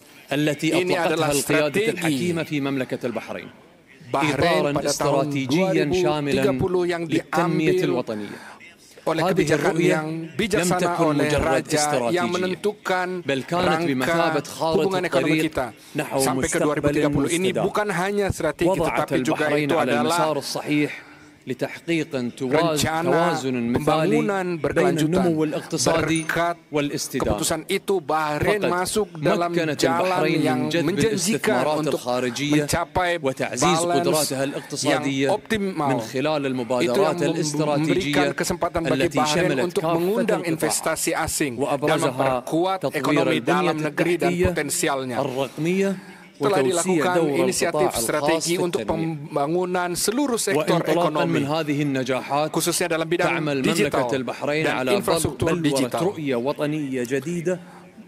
Berangkat dari hasil yang terjadi, kerajaan Bahrain masuk ke pekerjaan strategi baru yang dihitung hingga 2050. Konsep ini berdasarkan pada pendekatan inovasi digital dan diversifikasi sumber pendapatan. Dan orientasi strategi ini menggambarkan usaha Bahrain terkait situasi sekarang. Tentu saja diperlukan pertumbuhan yang konstruktif, kerjasama internasional, dan dalam balance dalam seluruh bidang, dan secara prioritas peran sumber daya manusia merupakan peran penting atau kunci penting pada pertemuan kita. Kami yakin bahwa Bahrain menganggap investasi manusia adalah kemajuan yang paling penting. Oleh sebab itu negara kami mendukung perkuatan kerjasama antar negara, dan itu sangat penting. Dan dalam kaitan itu, arti penting adalah inisiatif yang ditujukan untuk persiapan generasi muda, pekerja generasi muda, dan penjaminan mereka untuk masuk ke pasar kerja. Dan ini memberikan kemungkinan untuk membangun ekonomi yang bisa beradaptasi pada tantangan-tantangan dunia. Bahrain menawarkan usaha-usaha yang tidak sedikit untuk pembentukan pembangunan untuk infrastruktur. Negara kami salah satu yang terdepan untuk digital di region kami. Ini memberikan kita saat ini untuk mempermudah bisnis kita, tetapi juga membangun iklim untuk inovasi dalam banyak bidang. Ekonomi digital pada saat ini merupakan dasar strategi Bahrain di jalan untuk membangun pengetahuan ekonomi di bidang lain. Kemistran strategis dengan negara persahabatan kita, termasuk Rusia, adalah dasar perkembangan perusahaan di kerajaan Bahrain. Bahrain mengembangkan hubungan dengan aktor-aktor internasional yang bermacam-macam, dan ini membuat Bahrain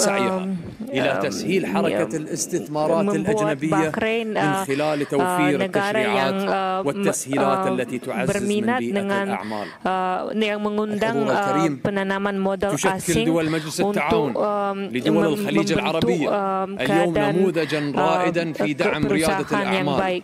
وتعزيز بيئة الاستثمار في المنطقة وفي مملكة البحرين.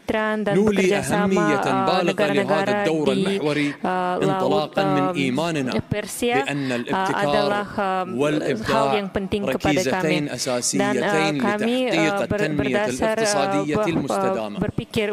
ومن هذا المنطلق نرى في منتدى سان بيترسبرغ الاقتصادي منصة فاعلة لعرض المبادرات الاقتصادية الطموحة وتوسيع آفاق التعاون بين المستثمرين ورواد الأعمال من مختلف أنحاء العالم. إن الاستثمار ليس عن توفير رأس المال، بل هو أيضا عن تمكين الأفكار المبدعة وتحويلها إلى مشاريع تساهم في تقدم المجتمع ونمو الاقتصادي المستدام.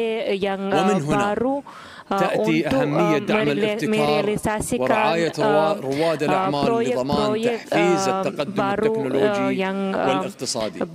ومن الجدير بالذكر أن تعزيز الشراكات الاقتصادية العالمية يساهم في وضع أطر تمويل مناسبة لدعم المؤسسات الصغيرة والمتوسطة والتي تشكل العمود الفقري للاقتصادات العالمية، وهذا يتطلب تضافر الجهود الدولية والمحلية لتعزيز هذه الشراكات بما يفتح آفاقا جديدة للفرص الاستثمارية ويوسع مجالات التعاون بين الدول.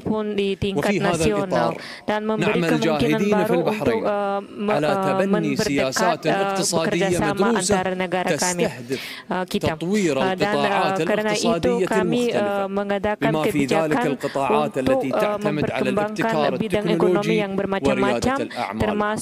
ونحن نسعى دوما إلى توفير بيئة حاضنة للإبداع تعزز التنافسية وتفتح مجالات جديدة للتعاون الاقتصادي والتجاري مع الدول الصديقة.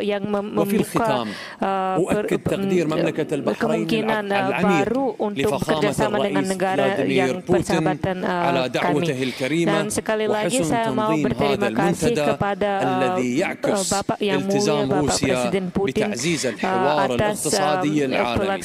كما نؤكد إيماننا بأهمية منتدى سان بيترسبرغ كمنصة فعالة لتوسيع الشراكات مع الدول الصديقة وفي طليعتها روسيا. Thank you, Sheikh Nasser. The address by the Vice Premier of the State Council of the People's Republic of China, Ding Shuxiang. The floor is yours.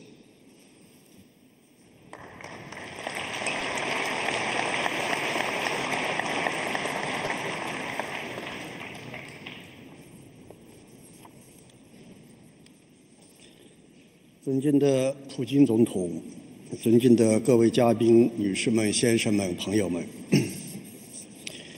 很高兴应邀出席第28届圣彼得堡国际经济论坛。本届论坛以共同价值、多极化世界发展为基础，具有重要的现实意义。首先，我谨代表中国政府对本届论坛的成功举办表示诚挚的祝贺。10年前，中国国家主席习近平在出席第70届联合国大会一般性辩论发表的重要讲话中提出，和平发展、公平、正义、民主、自由是全。Rusia dengan keadaan forum yang sangat bersukses tahun ini. Tahun ini Sekretaris Jenderal PBB menggarisbawahi nilai-nilai sama masyarakat dunia.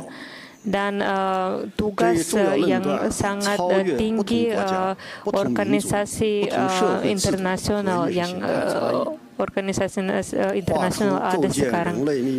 Dan tugasnya adalah menyatukan semua bangsa-bangsa untuk mencapai nasib sama kepada semua manusia dan komunitas seluruh dunia. Dan di dunia ada juga tendensi proteksionisme dan hegemoni. Dan ada banyak konflik yang menjadi lebih keras. Dan ada risiko banyak. Dan semua orang, masyarakat manusia berhadapan dengan tantangan yang sangat serius. Dan kita mau mengikut semua nilai-nilai yang sama dan merealisasikan inisiatif keamanan global dan sivilisasi global untuk mendukung perkembangan dunia multipolar supaya mencapai perkembangan yang berdamai dan berkelanjutan. Karena itu saya mau memberi beberapa ide kepada Anda. Yang pertama, dunia harus memperkembang atas dasar kerjasama yang berdamai. Dan kami harus bekerja secara multilateral dan memberi kemungkinan serata kepada semua. Dan dalam 8 tahun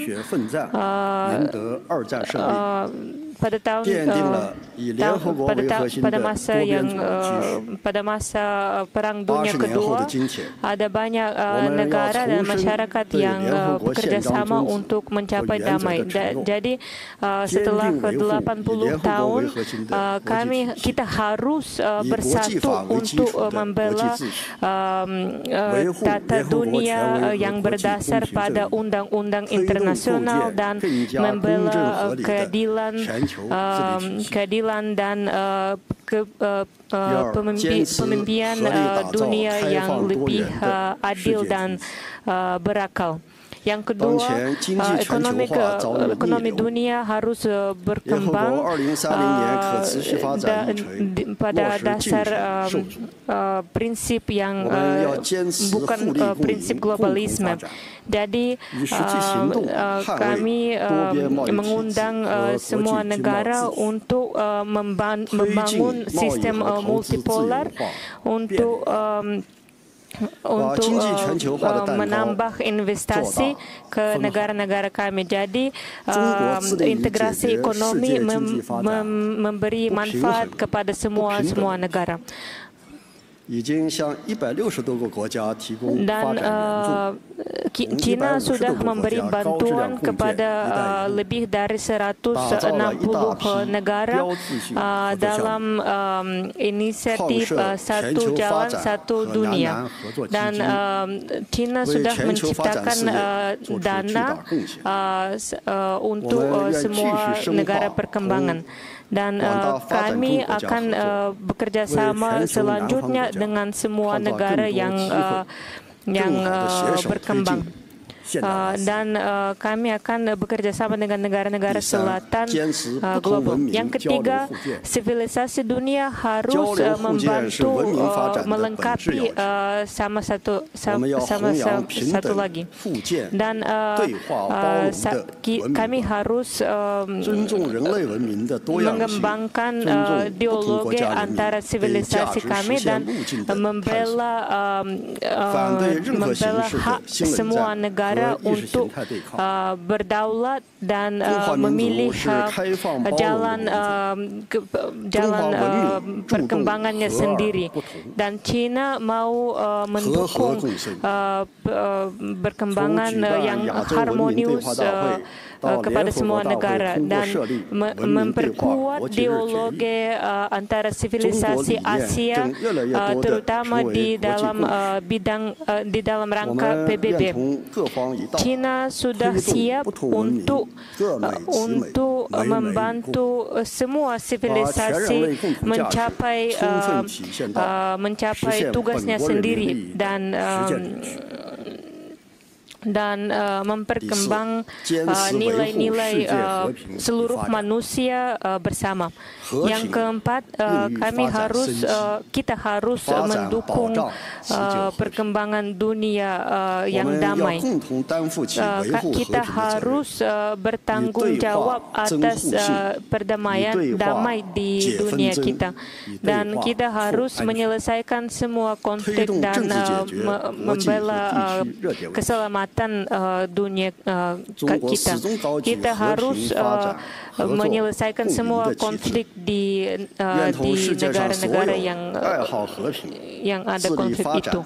Jadi China selalu mendukung perdamaian dan mau memberi estafet perdamaian kepada dari generasi ke generasi dalam keinginan keamanan umum pada masa depan.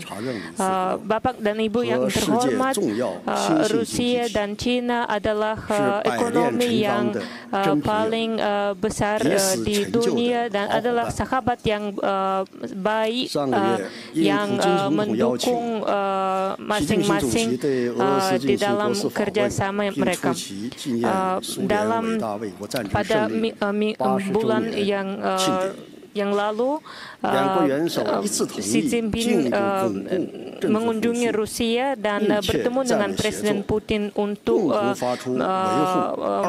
mendukung kerjasama strategis antara Rusia dan China, dan berdasar pada semua yang dicapai dari akhir Perang Dunia Kedua. Dan pemimpin negara kita, kami akan bekerja sama untuk membentuk dunia multipolar dan memperbaiki kepemimpinan dunia internasional.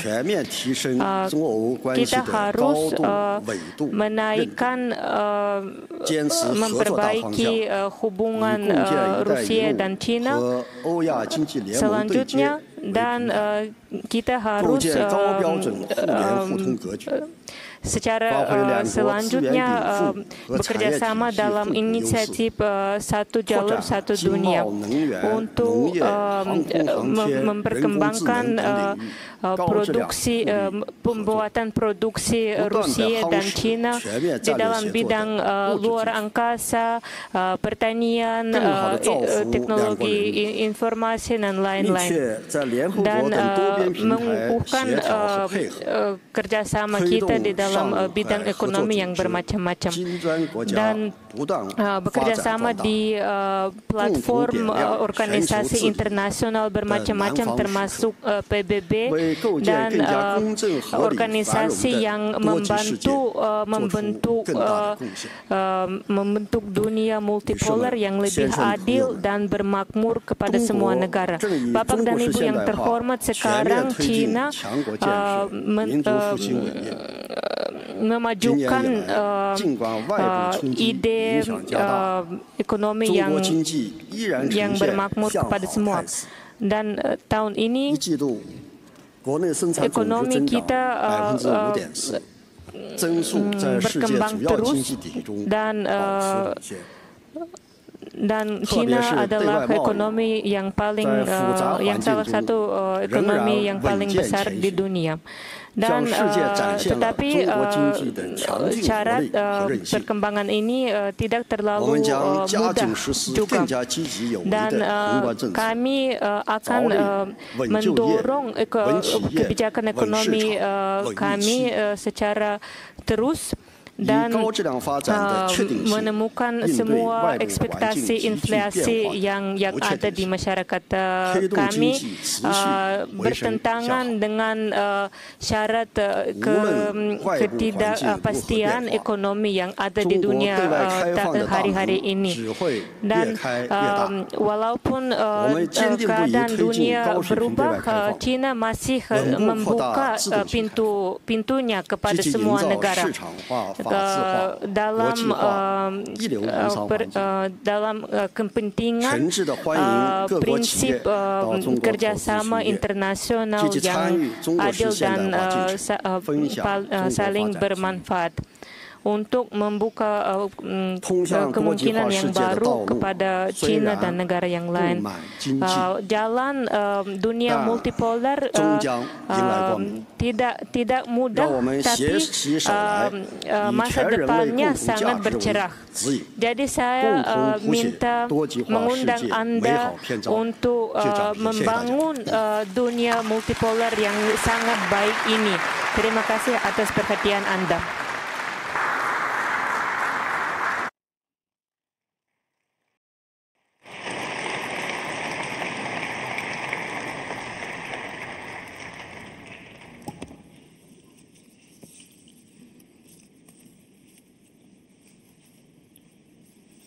Your Excellency, President Vladimir Putin, President of the Russian Federation, esteemed heads of states who are present,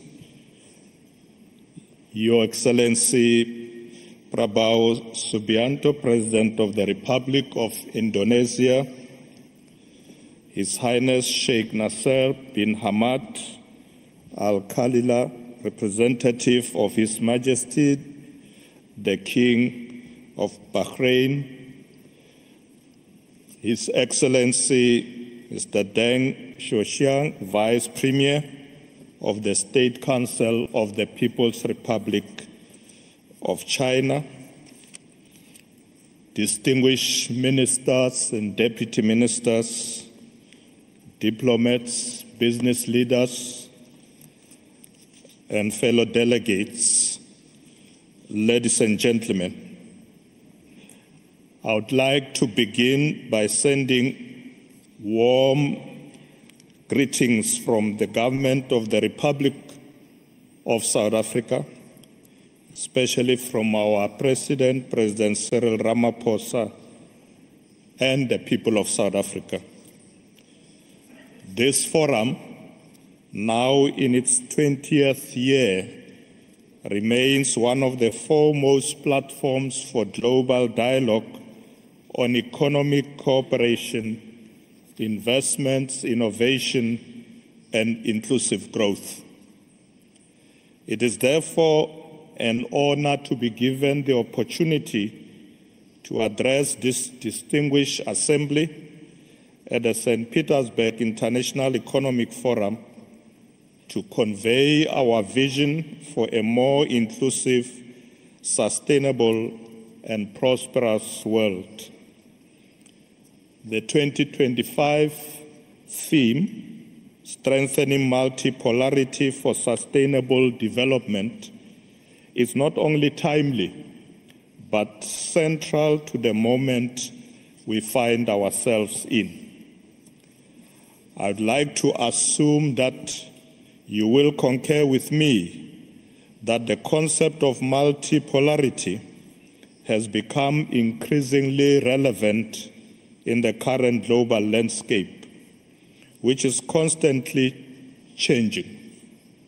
It calls for cooperation, dialogue, and respect for diversity amongst nations to achieve shared goals.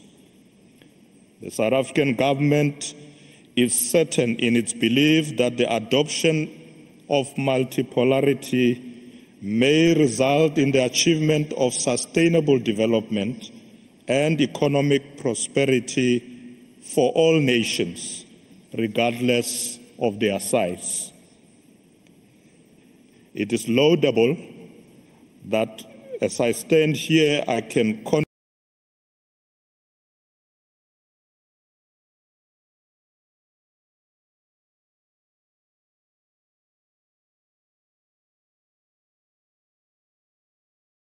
believe that the adoption of Pemerintah Afrika Selatan yakin bahwa pengambilan konsepsi penyetujuan konsepsi multipolarisme ini dapat membantu kita untuk mencapai pembangunan berkelanjutan dan kemakmuran ekonomi untuk seluruh dunia. terlepas dari ukurannya. That as I stand here, I can confidently Begitu juga kita state perlu garis bawahi bahwa that South Africa saya and berdiri di Russia depan Anda ini, are committed to saya a bisa menyatakan multipolar world bahwa order Federasi Rusia and dan South actively Africa interact in mendukung forums such tatanan as dunia yang BRICS multipolar and the G20. dan secara aktif mendukung dan Our memajukan cooperation konsep itu covers dalam various sectors, berbagai forum dunia. including trade, Kerjasama kita energy, diperluas dalam berbagai technology. sektor, khususnya perdagangan, energi, Our dan aim teknologi. should be to it is also a rising presence in sectors such as space exploration, nuclear energy, particularly for peaceful purposes, artificial intelligence, and advanced manufacturing. Importantly, Russia's increasing orientation towards Asia, Africa, the Middle East, and Latin America is reshaping global trade routes and creating new corridors for commercial and developmental cooperation. These reconfigurations are part of a broader trend, the steady emergence of a multipolar global economic architecture. Despite the real challenges posed by geopolitical tensions, sanctions, and fragmentation of financial systems, Russia has demonstrated resilience.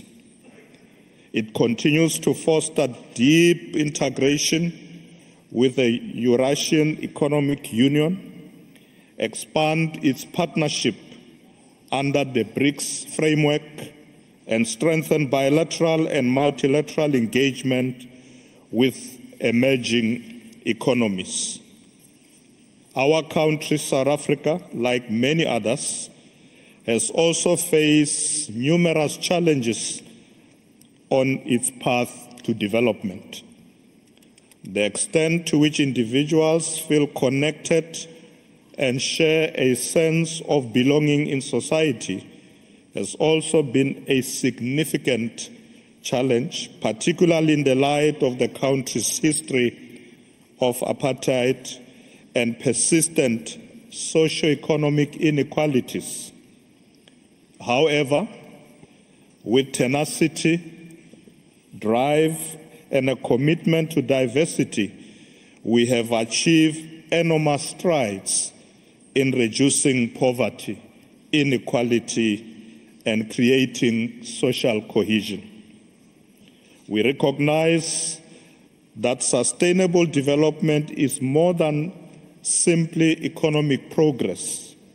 It is also about providing opportunities for all our citizens to prosper and contribute to society. As we look to the future, the importance of the Global South is in shaping international economic governance is undeniable. Africa, in particular, is fast becoming a center of global growth.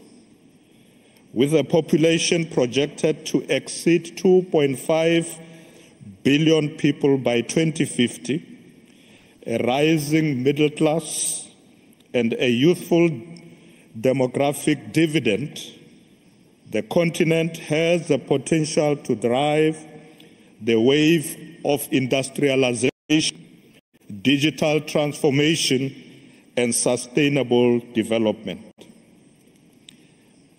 Africa is not in search of handouts. Rather, it is pursuing equitable partnerships. It seeks equitable access to markets, capital, knowledge, and technology. This is where global platforms like the St. Petersburg International Economic Forum become crucial for us. At the same time, the Global South is increasingly demanding a voice in decisions that shape global trade and finance. The collective call is clear. Development cannot be dictated. It must be co-created. Africa and the Global South are not merely passive recipients of investments or aid. They are active architects of a new, more just international order. Ladies and gentlemen, the St. Petersburg International Economic Forum has evolved over the years from a primarily Russian and Eurasian platform into a global meeting point of policymakers, economists, CEOs, innovators, and thought leaders. The St. Petersburg International Economic Forum provides a space for emerging economies to shape global economic discourse, influence trade rules, and negotiate developmental priorities. In this regard, South Africa supports the increasing inclusion of voices from the Global South at the St. Petersburg International Economic Forum. We support the growing participation of delegates from Africa, Latin America, and Asia. It is essential that this platform not only reflects actively, but actively amplifies the aspiration and strategic interests of developing economies. The St. Petersburg International Economic Forum's value lies in its unique capacity to bridge geopolitical divides and promote dialogue beyond the dominant narratives. It enables countries with diverse histories, economies, and political systems to find common ground in promoting trade, innovation, and sustainable development. In an era of growing polarization, the St. Petersburg International Economic Forum is a vital pillar for pragmatic cooperation. South Africa is prepared to contribute to the promotion of cooperation and collaboration amongst nations in order to benefit all. We believe that a more equitable, prosperous, and tranquil world can be achieved through collaboration. This year, South Africa has the privilege of presiding over the G20. We have prioritized issues like debt sustainability, global financial reform, access to technology, and inclusive economic recovery. We are championing the representation of Africa in global decision-making structures, including the full integration of the African Union into the G20 framework. We are also working to ensure that global economic policy aligns with the goals of Africa's Agenda 2063, the African Union's blueprint for inclusive growth and sustainable development. It promotes industrialization, connectivity, regional integration, and the African continental free trade area. We offer a compelling value proposition to global investors and partners. We regard ourselves as a gateway to Africa, rooted in a democratic governance, a robust financial system, and world-class infrastructure.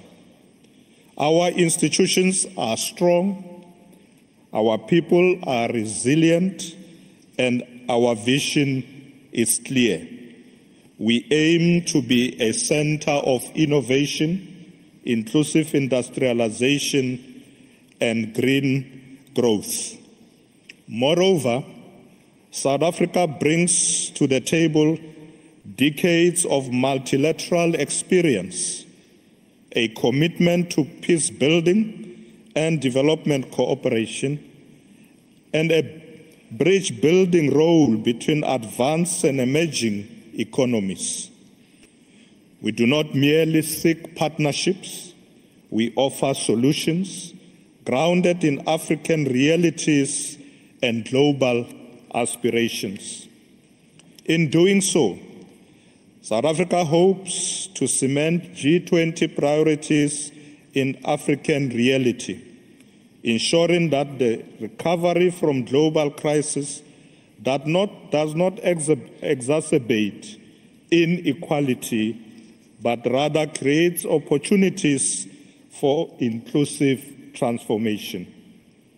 We are pushing for a new international development funding agreement that resolves historical inequalities, whilst also preparing the global South to respond to future shocks with resilience.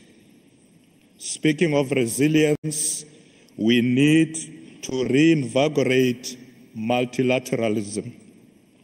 The multilateral order is under pressure, and economic nationalism is on the rise. At the same time, we face collective challenges that require urgent cooperation. Climate change, energy transitions, food insecurity, global health disparities, and digital inequalities. It is in this context that we must reaffirm the principles of mutual respect, sovereignty, equality, and solidarity. We must resist the return to protectionism and instead build a global trading system that is transparent, rule-based, and inclusive. Developing economies must have greater representation in global standing-setting institutions. We must accelerate the reform of the World Trade Organization, the International Monetary Fund, and other Bretton Woods institutions to reflect contemporary global realities. Through strengthening multipolarity, we are able to harness the collective power of our nations to construct a future that is more sustainable for future generations. South Africa is prepared to do its share in promoting international cooperation and collaboration for the future of all nations. The future is not being written in boardrooms in the global north alone. It is being written in the towns of East Africa, in the innovation corridors of Southeast Asia, in the mass and digital labs of Latin America, and the energy, agriculture, and science sectors of Eurasia. The St. Petersburg International Economic Forum is one of the few remaining global platforms where this future can be shaped in dialogue. Let us then seize the moment. Let us invest in partnerships that are equitable and mutually beneficial. Let us pursue sustainable growth. South Africa stands ready to work with all partners gathered here to forge a new era of cooperation, shared prosperity, and enduring peace. Thank you very much. Spasiba.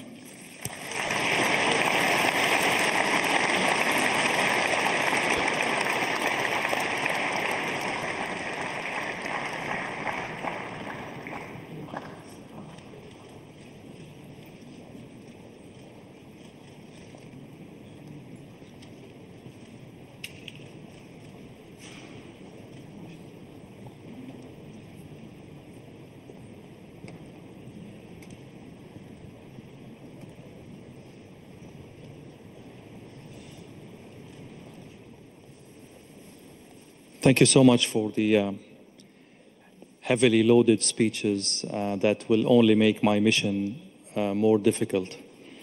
I'd like to start with President Putin. The overarching theme of this year's forum is shared values in a multipolar world. This is a very, very high, ambitious ceiling. What does Russia bring to the table in that regard?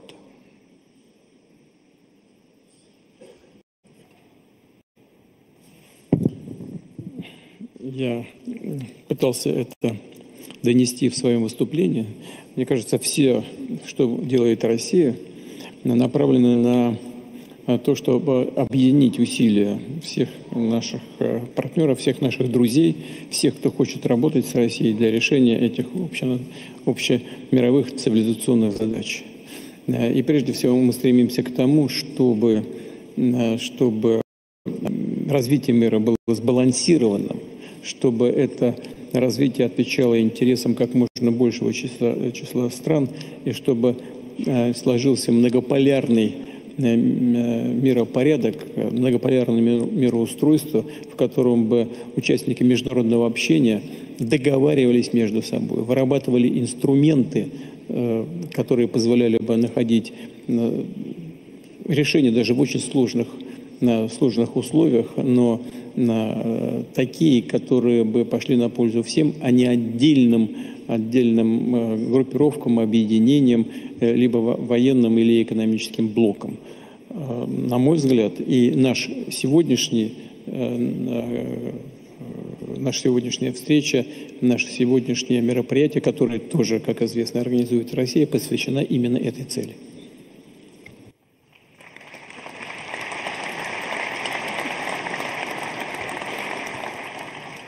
Sometimes, Mr. President, this effort to build the multipolar world seems like more of a resistance of an existing order rather than a genuine, consistent, coherent effort to create the multipolar world that you're talking about. Is it an objective-driven effort, or it's only resisting current, unfavorable kind of order? На мой взгляд, я в разных местах, в разное время говорил уже об этом, изменения происходят вне зависимости от того, будем мы им способствовать этим изменениям или нет. Это объективные тенденции мирового развития. Я вот, когда выступал, тоже сказал, и неоднократно уже говорил, кстати говоря, и на Петербургском форуме в прошлом году, говорил о том, что изменения в мире происходят фундаментального характера, связанные с тем, что появляются новые экономические лидеры. Вот посмотрите за предыдущие годы, как уменьшалась доля вот так называемой «большой семерки» в мировой экономике. Она же уменьшается из года в год. И как растет доля тех стран, которые объединились в рамках БРИКС. Это объективный процесс. Он не связан даже с какими-то столкновениями, с какими-то острыми вооруженными конфликтами в мире. Он продолжается на протяжении десятилетий. Вот, и когда нам говорят, вот вы, Россия, значит, сделали поворот в сторону развития отношений с глобальным югом, там, с Азией. Да нет, мы уже давно приняли эти решения, имея в виду тенденции мирового развития. Они объективный характер носят. И вот сейчас говорил наш коллега из Южноафриканской республики, 2,5 миллиарда человек будет в Африке. Но это, понимаете, медицинский факт, так оно и будет. Это не остановить. И все эти страны, народы, континенты, они будут стремиться к чему? К тому, чтобы добиваться повышения уровня благосостояния своих народов. Они точно совершенно будут наращивать свой экономический потенциал и гуманитарный потенциал. Это неизбежные вещи, которые происходят в нашей цивилизации. Наша задача заключается в том, чтобы придать этому процессу, неизбежному процессу, такой цивилизованный характер и всем вместе предпринимать усилия, которые не только ускоряли бы вот эти процессы, а делали бы эти процессы наиболее сбалансированными, чтобы решения были своевременными, наиболее эффективными, идущими на благо всем участникам этого процесса. В том числе, кстати говоря, и тем странам, которые так или иначе неизбежно немножко утрачивают свои позиции в мировой экономике. Мы с ними тоже хотим, мы тоже готовы с ними обо всем договариваться, если они этого хотят. А если они хотят удерживать во что бы это ни стало свое монопольное положение, если они хотят сохранить инструменты колониального влияния в мире, то тогда им придется, действуя вот этими инструментами, довольствоваться исключительно тем положением, в которое они постепенно скатываются. Вот в этом смысл всего, что мы делаем, и в страновом, можно сказать, измерении, с учетом нашей внутренней и внешней политики, и вместе с нашими друзьями и партнерами.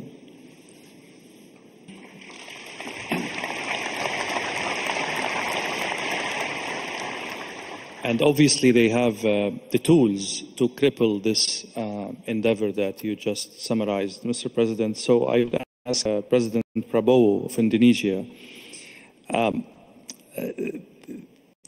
Indonesia has always walked a fine line, has always, as you mentioned in your speech, been a non-aligned state. But as the world becomes more and more complicated, can Asian countries, ASEAN countries, stay non-aligned, or this is more and more not an option, or a very, very narrow option as we go forward?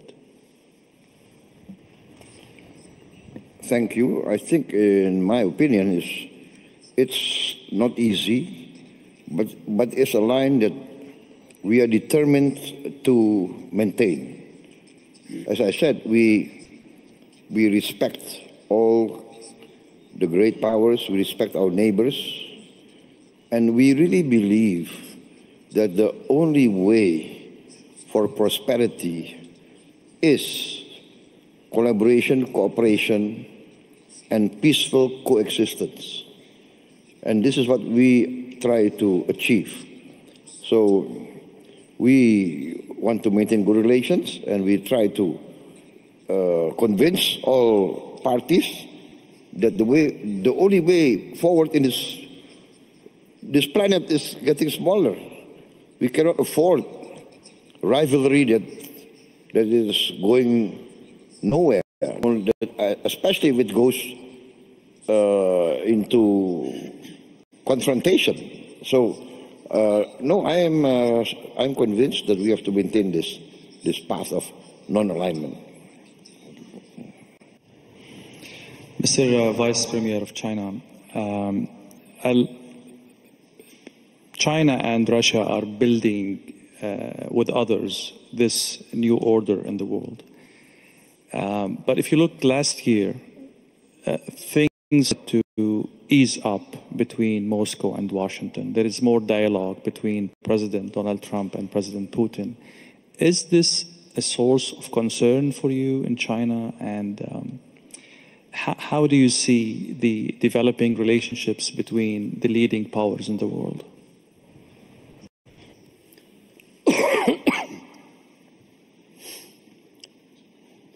感谢你提问啊。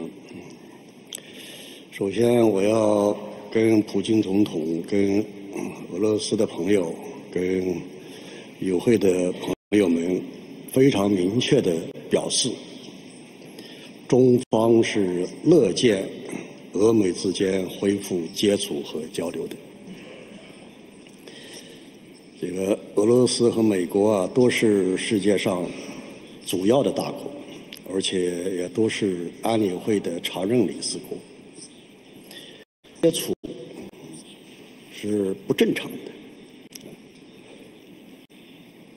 俄美双方恢复接触、恢复交流，对全世界都是有利的好处，有利于国际局势的稳定，也有利于大家都面临的全球经济的复苏问题的缓解。中俄关系可以追溯很多的这个历史了。我们是互为最大的邻国，友好合作这个平等互利，对吧？它具有合乎双方的历史逻辑，也符合双方的文化逻辑，符合双方的战略利益。中俄友好，既不会受到第三方的干扰，当然也不会针对第三方。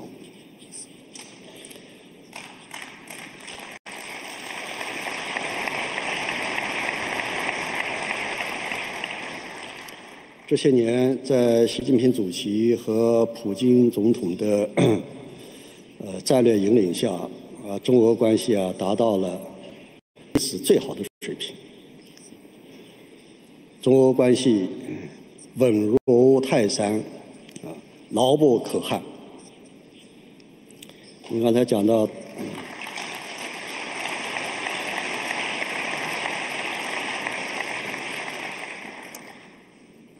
大国在国际上具有更大的影响力，它对国际的秩序事关重大。我记得习主席在很多的国际场合都呼吁、都强调，大国要有大国的样子。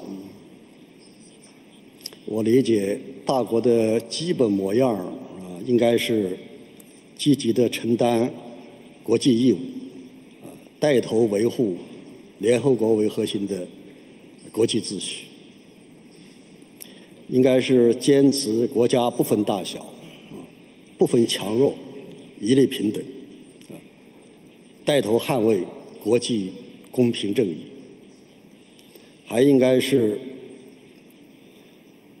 重信守诺，言行一致，带头为这个世界提供更多的确定性。中国呢，作为一个负责任的大国，坚定地做动荡世界中的稳定力量，愿意和各方一起为这个世界的繁荣不断地注入新的更多的正能量。我就回答这些。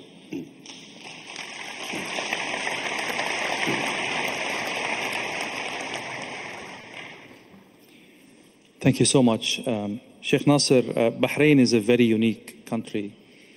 You have very good, exceptional relations with Washington, yet you are here today representing your country and His Majesty as a guest of honor in St. Petersburg Forum. This is a very unique feature. It aligns with, those who know Bahrain would say this will align with the history of Bahrain as a trade hub, as a political bridge. But how are you maneuvering and navigating a more and more polar world with the set of skills and experiences you have in the realm of bridging between East and West? Well, you have mentioned briefly about history, and let me take you back nearly 5,000 years ago, the job of Bahrain, where it maintained the relations between East and West. So I believe Bahrain, in its geographic position in the region and in service to the world, we have no choice but to be the arms and the bridges between the East and the West. We have no choice, rather, to follow our wise leadership, not just in Bahrain, but in the GCC in total, where we all share a new state of mind. It is what's so-called the single-issue alliance. Meaning by single-issue alliance is, I do not get my nation, we do not get our region sucked into wars. I might agree with you in 10 points, but disagree in 8 or vice versa.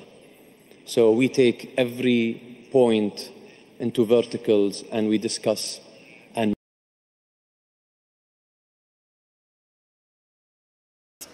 Bahrain tidak ada pilihan lain daripada pilihan untuk menjadi jembatan antara negara Asia dan negara Barat. Kami harus menuju pemimpinan yang bijaksana, yang bijak di kerajaan Bahrain, tapi bukan di kerajaan Bahrain saja, tapi di wilayah yang besar kami juga. Where does he want to take his country and move forward? We do the same. We always say that. We plan for the next generations.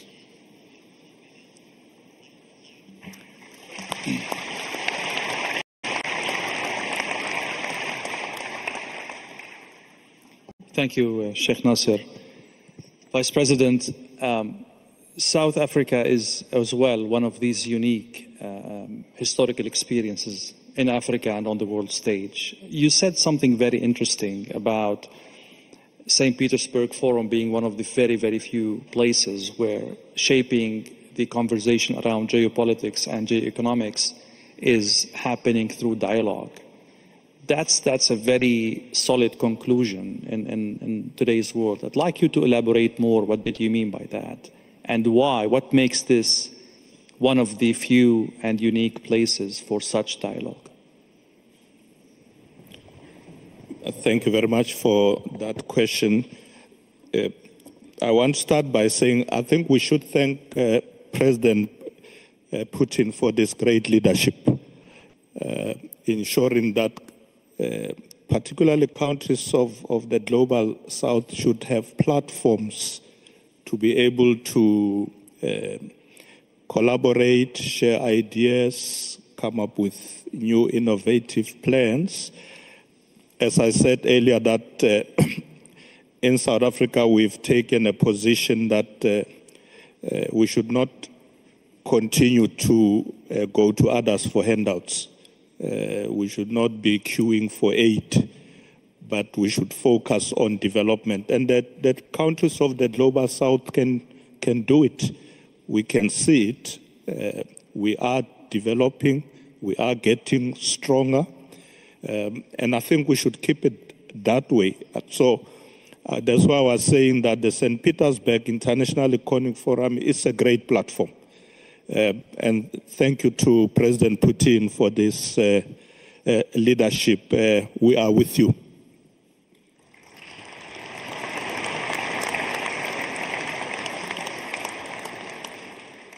Let me bring the conversation.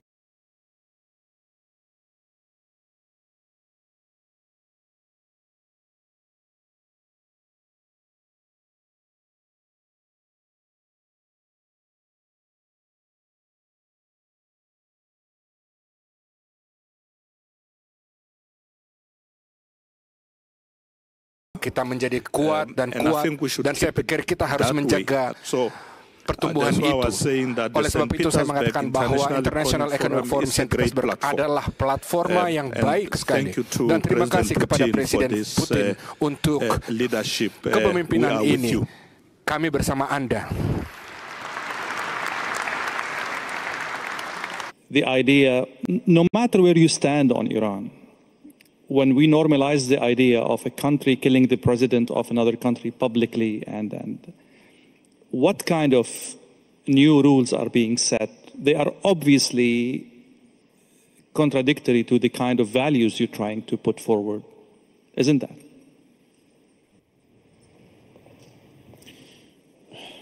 Вы знаете, я стараюсь, здесь коллеги выступали, я стараюсь некоторые вещи помечать для себя, для того, чтобы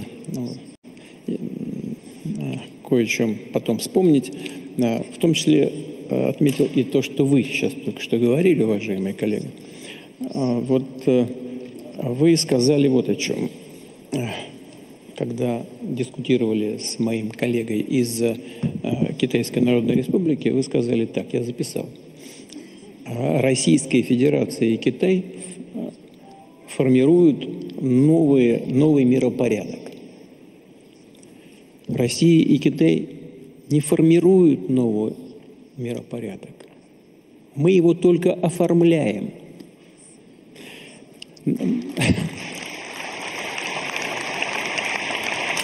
Новый миропорядок возникает естественным образом. Это все равно, что восход солнца. От этого никуда не деться. А мы его оформляем и, может быть, расчищаем дорогу для этого процесса с тем, чтобы он был более сбалансированным и отвечал интересам подавляющего большинства стран. Мы очень рассчитываем на то, что все страны вот это будут осознавать и, в конце концов, поймут, что сказал, что вот такой способ найти решение, он лучше, чем способ давления. И на самом деле и тот неоколониальный по сути своему миропорядок, в котором жило человечество на протяжении многих столетий, если не тысячелетий.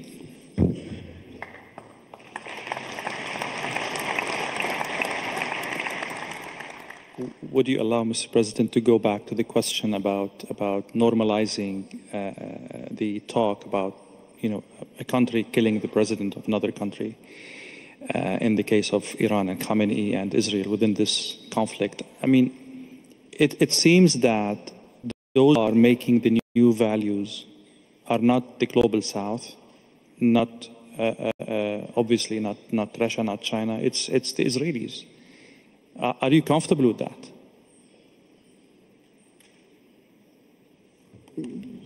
Ну, мне бы очень хотелось, чтобы вот такие вещи, о которых вы сказали, оставались на уровне риторики, но я бы попросил вас уточнить все-таки вопрос, что вы имеете в виду по поводу Израиля. I mean, the new values now is that one country is setting the rules for another country that who has or doesn't have enrichment, for example. One country is threatening to kill the president or the head of that country. Are these values defendable in any way? Я здесь не вижу никакой новизны, во-первых. Так, здесь ничего нового нет. Первое. А второе. Российская Федерация всегда, я хочу это подчеркнуть, выступала за обеспечение безопасности каждой страны без ущерба безопасности другой. Вот это наш принципиальный подход.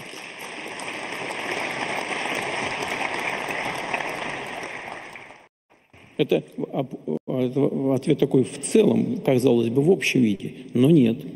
Я вас уверяю, это практическая политика Российской Федерации.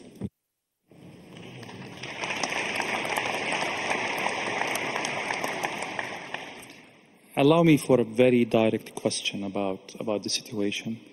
Donald Trump is seeking what he calls the total surrender of Iran in terms of the nuclear project.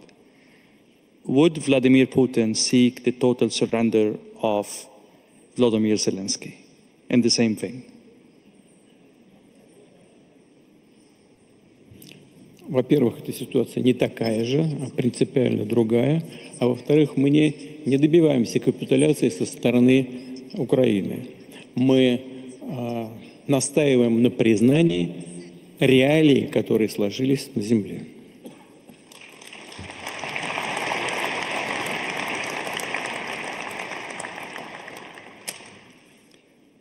Sheikh Nasser, I'll go back to you. You see, this conversation unveils the level of tensions on the global theater. I will go back to the question about how GCC countries keep moving from one success to another, and Bahrain is one of these successful countries, despite all of these turbulences, despite all of these flashpoints in your close vicinity and globally. How do you do that? And what lessons can be drawn from that by others? Let me start by saying, Alhamdulillah, for a wise leadership we have in our region. We always say the clever tries to solve the problem, but the wise who avoids it. So us in the GCC, and especially in your second home in Bahrain, I love that President Putin loved that quote, and you can use it, Mr. President, no copyrights on that. Us in our country, we talk numbers, we talk facts, we project our plans, as what we saw today from President of Indonesia. This is a man who is expediting his KPIs by far. He thinks that he will reach in 4 years' time that goal, but he reached in 1 year's time. We are sprinting in our region. And if you go back today, especially during that turbulent and eventful nights, look at the numbers of our real estate, look at the numbers of our stock markets. There is a lot of confidence from the people, from the investors, with our leaderships over there. Today in that beautiful city, I sat with the top chairmen and CEOs of your top companies in Russia, and we exchanged the same vision, we exchanged the same purpose and the same spirit during these conflicts. We are only looking forward. We are only looking to de-escalate. We are only for a peaceful world. We are only looking for a better future. And Mr. President, we in the GCC, and especially in the Kingdom of Bahrain, we live in a constant sunrise like you, but here you are literally in St. Petersburg. Every day there is sunrise ahead of us. I still haven't seen nighttime.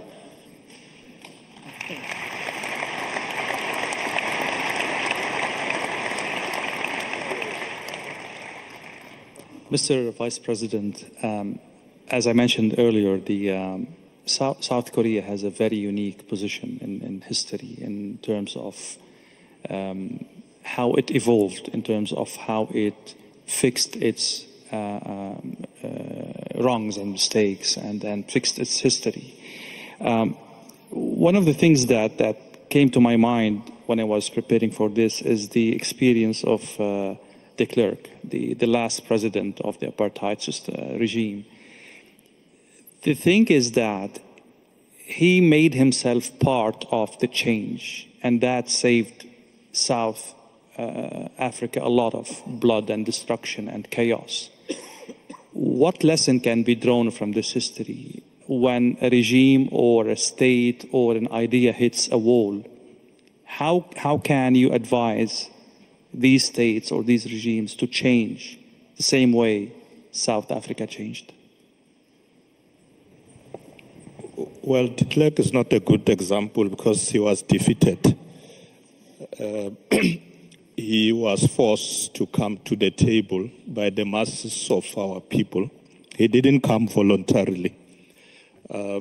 What we are saying that leaders must recognize that we can resolve our differences through peaceful means, but there are those who need to be dragged to there. And I think the example of de Klerk is quite that. He was dragged to the negotiating table by the masses of our people. And we were quite happy once he came. He had no option. He had to participate. He did try to portray himself like he's Nelson Mandela. He's not. He was dragged there by Nelson Mandela to say, we are going to negotiate peace. And we want to continue to share this example with other countries.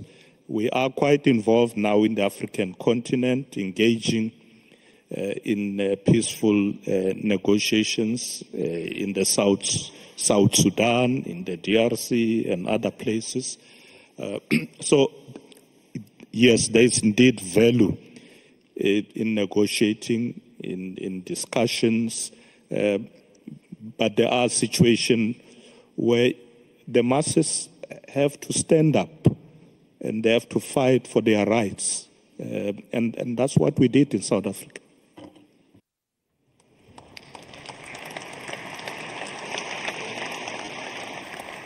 Mr. President, you were shaking your head when we were exchanging this question. What are your thoughts on, bringing adversaries to the table? Does it require, is defeat a prerequisite for dialogue, or we can, bypass this phase and go to dialogue? And there are so many crises in the world that cannot afford a victorious Well, I have to say here that Nelson Mandela is one of my greatest icons, my greatest hero. I think it's an inspiration. He was put in prison for many years. He was sentenced to death, threatened to be sentenced to death, accused of many things. And his famous statement was that he was willing to give his life for the principle of freedom. But the greatness of Nelson Mandela, when he got out of prison, he worked for reconciliation with his former enemies. So this is the greatness of Nelson Mandela, and this I try also to carry out in my domestic politics. I reconciled with many of my former opponents. For instance, we had a very long rebellion, separatist rebellion in Aceh, very long. I think more than nearly 30 years. But can you imagine that the former commander of the Aceh Liberation Army, fighting against us for 25 years more, now he joined my party. He's in my political party. And he's now governor of Aceh, and I'm president of Indonesia.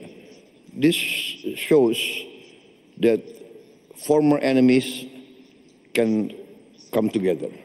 And I think this is the lesson of Nelson Mandela.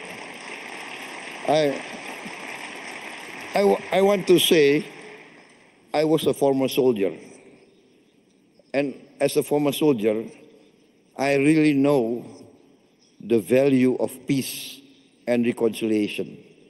As a former soldier, I always try, now, even before, I always try to negotiate. Better to talk than to kill each other. This is my position.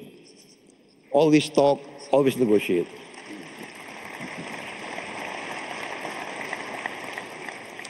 President Putin, on a more practical question concerning the crisis in the Middle East. Now, we will talk about Ukraine in a while. But the current crisis, it touches on geopolitics, energy, and it has repercussions that go beyond the parties involved in the struggle. Is it a test for how the South can play a role in, mending the fences between both countries, in putting some good imagination around the solution, architecting a solution that can be acceptable by two parties that are fighting, head to head? Is this a test for what you are proposing and trying to create as political weight for the South? Да, думаю, что это вполне возможно, и практика такова, что и реальная жизнь такова, что многие страны региона имеют в чем-то сложные, а в чем-то стабильные отношения с обеими сторонами. И с Израилем, и с Ираном. И это дает основания полагать, думать и надеяться на то, что глобальный юг в целом и страны региона в частности могут оказать влияние на этот процесс к тому, чтобы острая фаза конфликта закончилась. Когда я говорил о том, что наша принципиальная позиция России заключается в том, чтобы безопасность одних стран не обеспечилась за счет безопасности других, вот здесь я сейчас не буду вдаваться в детали.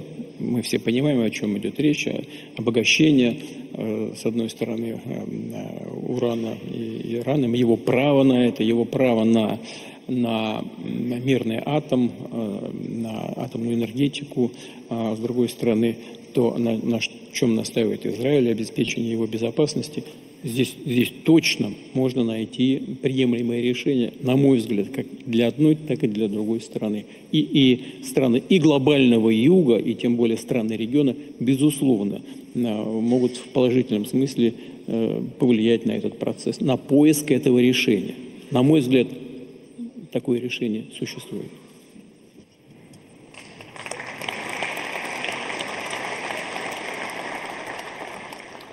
Actually, today, the Russian ambassador at the UN said that the only way forward is a political solution for the nuclear file between Iran and the Israelis.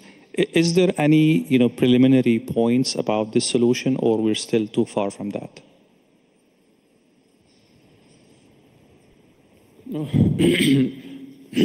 Всегда в таких случаях лучше не забегать вперед, чтобы не навредить этому процессу, но на мой взгляд, такие точки возможного соприкосновения есть.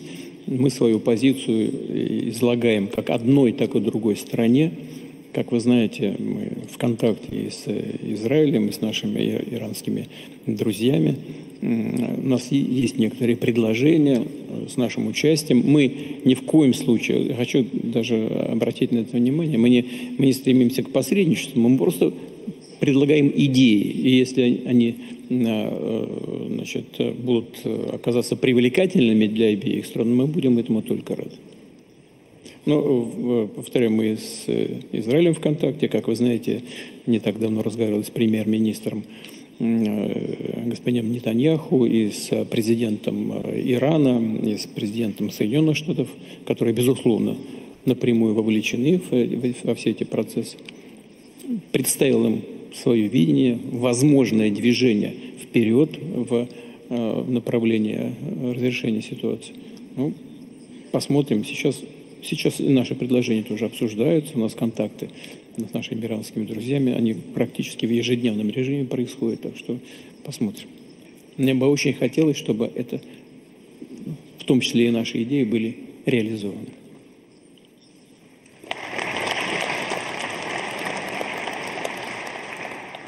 Sheikh Nasser, during the king's visit to Moscow, he explicitly talked about the role of Russia in maintaining peace in the Middle East. It was an initiative His Majesty put forward during the Arab Summit in Bahrain, in Manama. And he was very particular about the role of Russia in achieving that peace as a pivotal role. What role do you think Russia can play now in the current crisis? Yes, you were right. During our previous visit and after the Arab Summit that was conducted in the Kingdom of Bahrain, we have called out for World Peace Forum to end and to reach to a solution with every conflict. His Majesty is a leader of peace. He drives his country towards peace and ending conflicts, and so as President Putin. As you have heard from the President just now, that he continues talking, no mediation. I believe that mediation will always confuse the situation, but any suggestion, any words of wisdom these days are mostly needed. Avoiding de-escalation, I think, is the key words of today. Thank you, Sheikh Nasser. I'll go back to President Putin about Ukraine.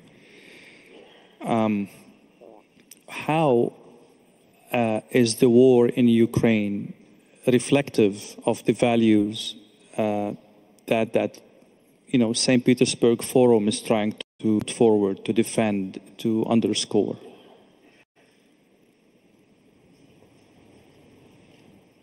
Очень просто.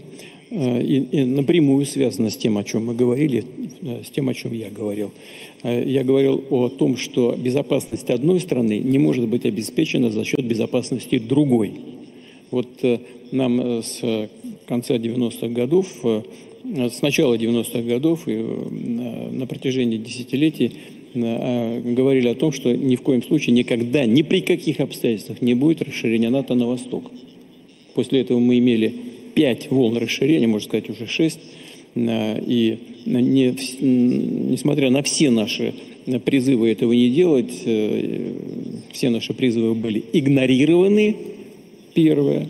И это, безусловно, рудименты старой, если не сказать древней, неоколониальной политики, ну, в известной степени модернизованные под современные реалии, но тем не менее. Это действия с позиции силы, пренебрегающие интересами Российской Федерации, это в целом глобально. Что касается Украины, то это тоже действие с позиции силы, все, что там происходило. А что я имею в виду? Это государственный, кровавый, антиконституционный переворот на Украине. Это что такое? Это тоже действие с позиции силы. И прежняя администрация США прямо сказала о том, что она истратила на этот переворот миллиарды долларов, без стеснения, публично об этом сказали. И наши действия направлены были на то, чтобы защитить часть населения, которая считала себя кровно, духовно связанными с Россией, с российской культурой и ее народом, имея в виду людей, проживающих в Крыму, а потом наши попытки урегулировать ситуацию на юго-востоке Украины, в Донецке, в Луганске. Мы предприняли эти попытки. Однако, опять же, действуя с позиции силы, наши, в данном случае, идеологические противники, можно сказать, попытались решить этот вопрос опять вооруженным путем, развернув боевые действия в Донецке, в Луганске, на Донбассе. Это же не мы развернули боевые действия. А после того, как госпереворот осуществили, а часть населения Украины на юго-востоке страны не признала результатов этого переворота и не признала власть заговорщиков и лиц, которые совершили этот госпереворот, против них развернули боевые действия. Мы пытались договориться мирным путем, склеить ситуацию, но наши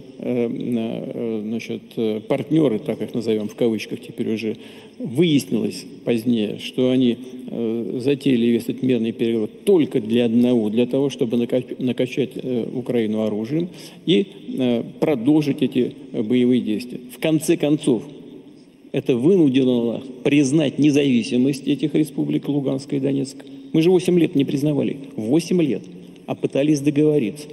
Но нас вынудили признать их независимость, а потом начать оказывать им поддержку, в том числе и вооруженную поддержку, для того, чтобы положить конец войне, развязанной нашими противниками на Западе и теми, на кого они опирались и опираются сейчас на Украине, это крайними националистами и неонацистами. Вот поэтому все, что связано с тем, что происходит, с трагедией, которая происходит на Украине, это не результат нашей работы. Это результат работы тех, кто не хочет мириться с глобальными изменениями, происходящими в мире.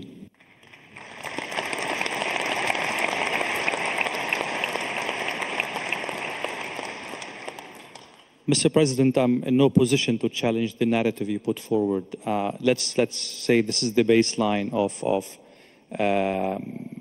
what the reality is. Let's assume this is a reality. Your army is advancing beyond the 4 areas that are considered Russian by Moscow. So what's your end game? How deep is your army going to go, and for what effect? Вы сказали по поводу областей на Украине, которые мы считаем своими. Да, я уже много раз говорил, что считаю русский и украинский народ одним народом на самом деле. В этом смысле вся Украина наша.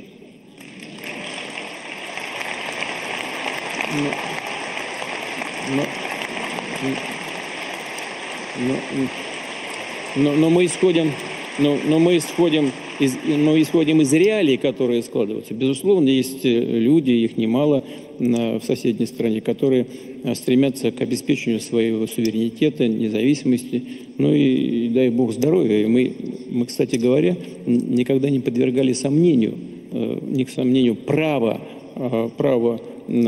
украинского народа на независимость и суверенитет. Вместе с тем, основания, на которых Украина стала независимой и суверенной, были изложены в декларации о независимости Украины от 1991 года, где ясно черным по белому написано, что Украина – это внеблоковое, неядерное, нейтральное государство. Неплохо бы вернуться к этим основополагающим ценностям, на которых Украина получила свою независимость и суверенитет. Это первое. Второе.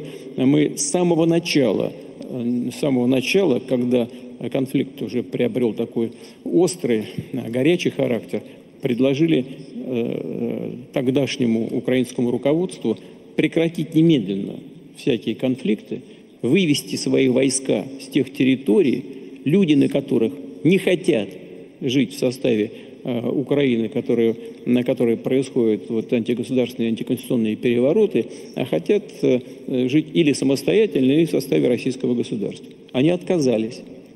Дальше это не политические решения, а логика боевых действий. Потому что военные люди смотрят, где лучше, где овраги, горы, где реки, где лучше войскам для того, чтобы достигать конечного результата с наименьшими потерями.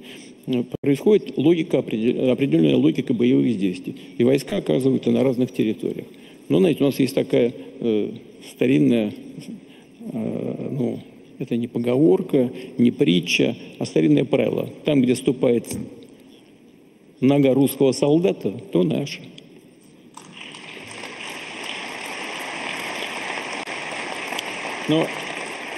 Но я не хочу, знаете, чтобы это выглядело так вот милитаристски, но на самом деле мы предлагали на каждом этапе происходящих событий. Вот я хочу это подчеркнуть, что то, что я скажу, абсолютная истинная правда. Мы предлагали на каждом этапе, тем, с кем мы в контакте были на Украине, остановиться. И говорили, давайте сейчас лучше договариваться. Потому что вот эта логика развития чисто военных действий может приводить к тому, что ваша ситуация будет усугубляться. И тогда нам придется вести с вами переговоры с худших для вас позиций. Так было несколько раз. Я сейчас не буду вдаваться в подробности. Свидетелями этого и наших предложений остановиться являются действующие политические деятели из других стран, которые, слава богу, живы и здоровы. Но когда мы что-то предлагали, они из Москвы уезжали в Киев, а потом нам говорят, что вот мы агенты Кремля, мы, все, умываем руки, больше ввязываться в это не будем. То есть каждый раз мы слышали нет, нет, нет. Ну давайте, сейчас хуже будет. Нет. А почему? А потому что вот те, кто руководствуется старыми неоколониальными принципами, в том числе и прежде всего это в Европе, они думали, что сейчас они легко поживятся за счет России, сейчас они раздавят, разрушат, уничтожат и получат какие-то дивиденды с этого. Именно поэтому, уверен, бывший премьер-министр господин Джонсон, и тоже не сомневаюсь, с подачи бывшей администрации США, с подачи господина Байдена, приехал на Украину и предложил им не договариваться с Россией, а договоренность была уже на столе. В ходе стамбульских переговоров, я уже говорил, мы достигли практически консенсуса почти по всем вопросам. Осталось только точку поставить. Я готов был тогда уже встречаться с действующей главой, с действующим главой режима и поставить точку. Нет, надо было приехать к господину Джонсону, точно уверен абсолютно, при поддержке действовавшей тогда администрации Байдена, и отговорить Украину подписывать достигнутые соглашения и попробовать добиться стратегического поражения России на поле боя. Вот они добились до того, что и новые территории оказались под нашим контролем. Российская армия наступает по всем направлениям, на все линии боевого соприкосновения каждый день. Вот смотрите, что они сделали. Взяли, забрались к нам в Курскую область. Так, значит, во-первых, потеряли там 76 тысяч человек. Ну, это катастрофа для них, понимаете? 76 тысяч. Да? В конечном итоге, как мы и говорили, мы их оттуда выбили, но они создали угрозу нам, начали создавать по всей линии государственной границы с Украиной, в двух других соседних областях. К чему это привело? У них и так не хватает личного состава. А мы теперь вынуждены создавать зону безопасности вдоль границ на очень многих участках. И они отвлекают туда свои вооруженные силы, которых и так не хватает на принципиальных участках вооруженной борьбы. Я уже говорил, 47% укомплектованности боевых подразделений. 47 всего. Они, в общем-то, теряют боеготовность. Так? Они своими руками создали еще линию боевого соприкосновения почти на 2000 километров. Там 2000 у нас было по ЛБ, это линия боевого соприкосновения. И вдоль границы еще, значит, угрозы нам начали еще 1000 с лишним, по-моему, 1600, что ли, километров. Растащили все свои вооруженные силы. Большей глупости с военной точки зрения трудно себе представить. Сами создают проблемы себе, понимаете? Но мы вынуждены же на это как-то реагировать. Вот вы сказали, там есть какие-то другие территории. Да, есть. Ну вот по линии госграницы. Они забрались там в Курскую область. Значит, натворили там целую массу преступлений. Причем преступления против гражданского населения. Ну, значит, мы их оттуда вывели с огромными для них потерями. А теперь вынуждены создавать зоны безопасности вдоль линии границы. Потому что они постоянно атакуют оттуда и с помощью артиллерии, и с помощью беспилотных летательных аппаратов. Что это такое? How deep? How deep is the security zone? Ну, в Сумской области глубина составляет где-то 10 до 12 километров. Где-то там 8, 10, 12 километров. Дальше город Сумы, областной центр. Ну, у нас нет такой задачи забрать Сумы. Но, в принципе, я этого не исключаю. Но я к чему? Я к чему это? Но почему? Почему мы это делаем? Потому что они для нас угрозу создают. Постоянно обстреливают приграничные территории. Ну вот, пожалуйста. Это результат их, в принципе, абсолютно, я думаю, безграмотных, просто ничем не обоснованных действий. Смысл и цель была только в одном. Цель политического характера. Показать, что что-то могут, что-то еще получить от своих спонсоров из-за границы. Ну и так уже получили почти 250 миллиардов долларов. Нет, мало. Еще хотят. И половину разворовывают еще к тому же, значит, если не больше. Вот поэтому мы оказались сейчас вот на этих территориях. Это логика того, как складывается противостояние. И из чего оно складывается. Thank you, Mr. President.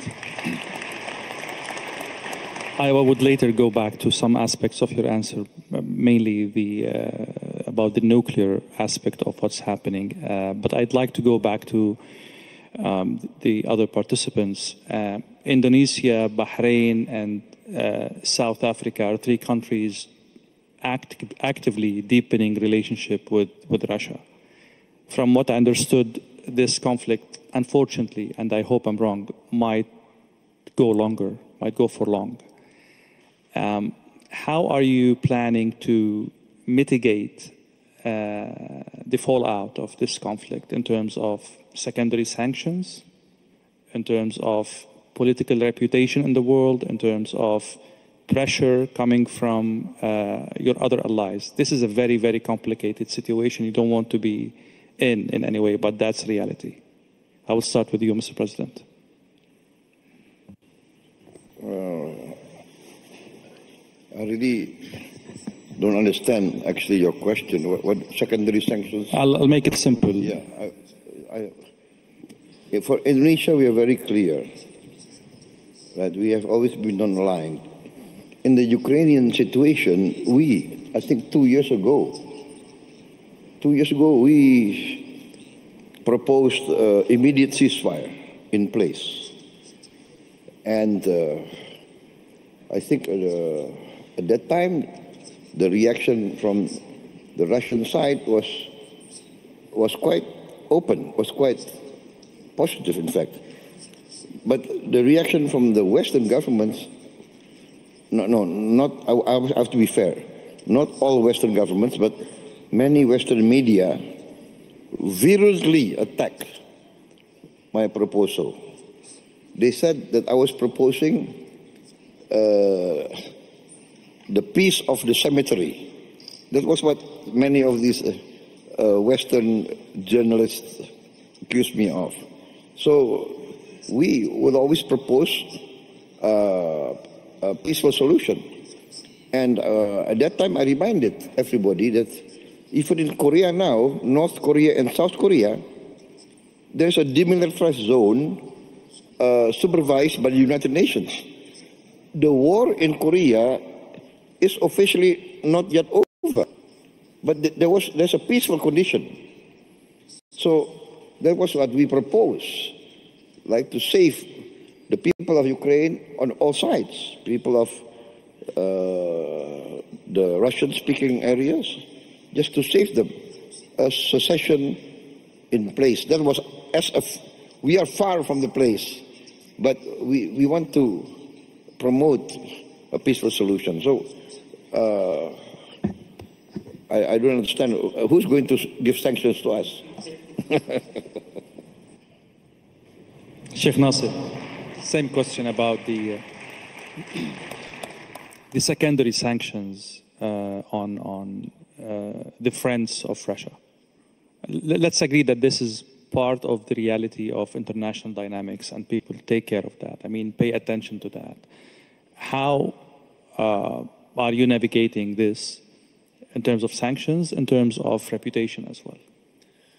Well, you mentioned it, the friends of Russia, but also the Kingdom of Bahrain being the friend to the world, the link and the bridge between conflicts. We have always opened our arms as I would never say that we are neutral. Neutral means siding with one side on another. I say that we are peacekeepers, we are peace seekers, we are opening our arms. Bahrain is a platform for peace talks. So what we try to achieve all the time by the guidance of His Majesty is we will always welcome. And you remember, Mr. President, we have actually offered that Bahrain is always ready for whenever there will be peace talks in your conflict, then we are more than happy to host it. So if we can achieve that, then definitely we are benefiting something that we secure the world's interest.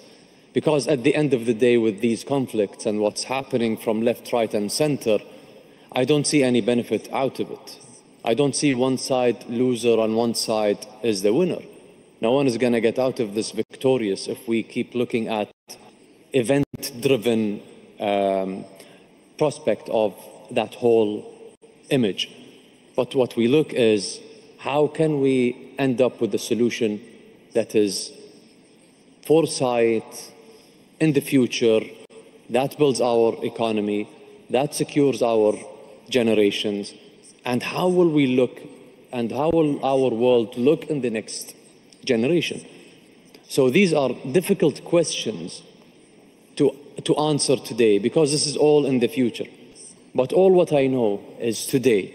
If I go by every sunrise again, knowing what is happening today and what I see around me today in the world, people are readjusting, people are reshuffling, and people are expecting that hopefully with the leadership and with the wise leadership of Mr. Putin, that something beneficial is going to happen. So I am an optimistic person. I look at these opportunities for my nation and for the better to everyone. So if we seek together, how can we bring these issues into solutions, then we are on the right path. If we are not thinking this way, then we are definitely not thinking of a solution. So at the end of the day, let's not get deep into these issues, but let's think forward and let's readjust our posture of today, and then this will shape our future together forward. So this is our navigating track, I think. Excellent. Mr. Vice President, the same question for you.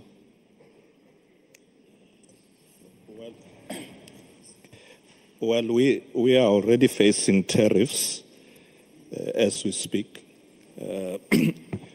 So if we're going to face secondary sanctions, isn't that we have to deal with?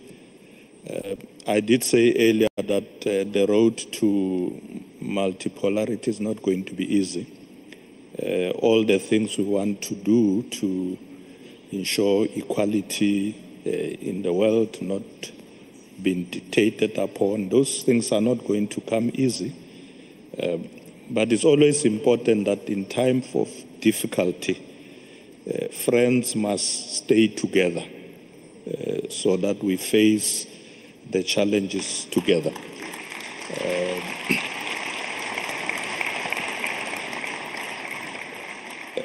And I want to recall here the famous words of our former President Nelson Mandela in time of difficulties when others tried to say, why do you go to this country and this country? And he said, we are not going to be dictated upon who our friends should be. We choose our friends. We work with our friends even in times of difficulty. So the countries of the Global South must work together. We are already working together. We will face this challenge together, and I'm sure we'll succeed.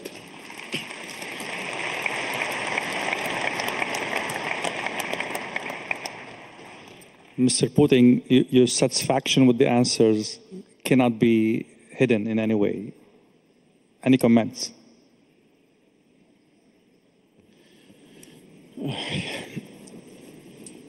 Вы знаете, я, во-первых, не сомневался, что так и будет. И не потому, что кто-то хочет кому-то навредить. Или кто-то хочет, значит, кому-то сказать что-то хорошее. Дело ведь совершенно не в этом. Мы опять возвращаемся к началу нашей дискуссии, когда я сказал о том, что изменение в мире происходит естественным путем, как восход солнца, понимаете? И с этим все связано. Вот вы же что сказали? Вот Россия и Китай формируют новый мир. Мы ничего не ломаем, понимаете? В этом вся проблема. Мы же никому не создаем сложности. Вот зампремьера Госсовета сказал, наша дружба, наши отношения не направлены против кого бы то ни было. Это правда, это так и есть. Мы просто оформляем то, что в мире происходит естественным путем. Это все равно будет происходить. И сгибаться под давлением тех, кто хочет сохранить прежние правила, это значит оставаться где-то сзади. А преодолевать все сложности, все, в том числе и тарифные войны, в том числе и санкции и так далее. Преодолевать это значит идти вперед. Мы дружим с теми, сотрудничаем с теми, кто хочет идти вперед. И готов к этому, принимает этот вызов и готов к этому.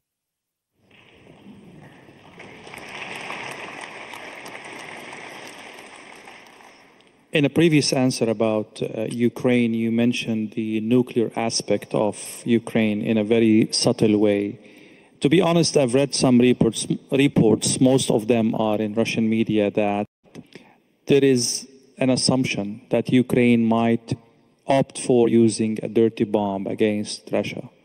Do you take these reports seriously? Do you have intelligence that support this kind of probability? Во-первых, это было бы колоссальной ошибкой со стороны тех, кого мы называем неонацистами на территории сегодняшней Украины. Может быть, было бы их последней ошибкой.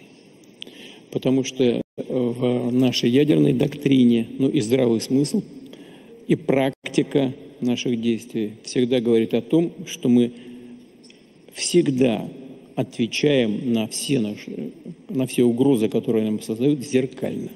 Мы отвечаем всегда и всегда зеркально. Поэтому ответ наш будет очень жестким и, скорее всего, катастрофическим и для неонацистского режима, а, к сожалению, для самой Украины. Надеюсь, что до этого никогда не дойдет.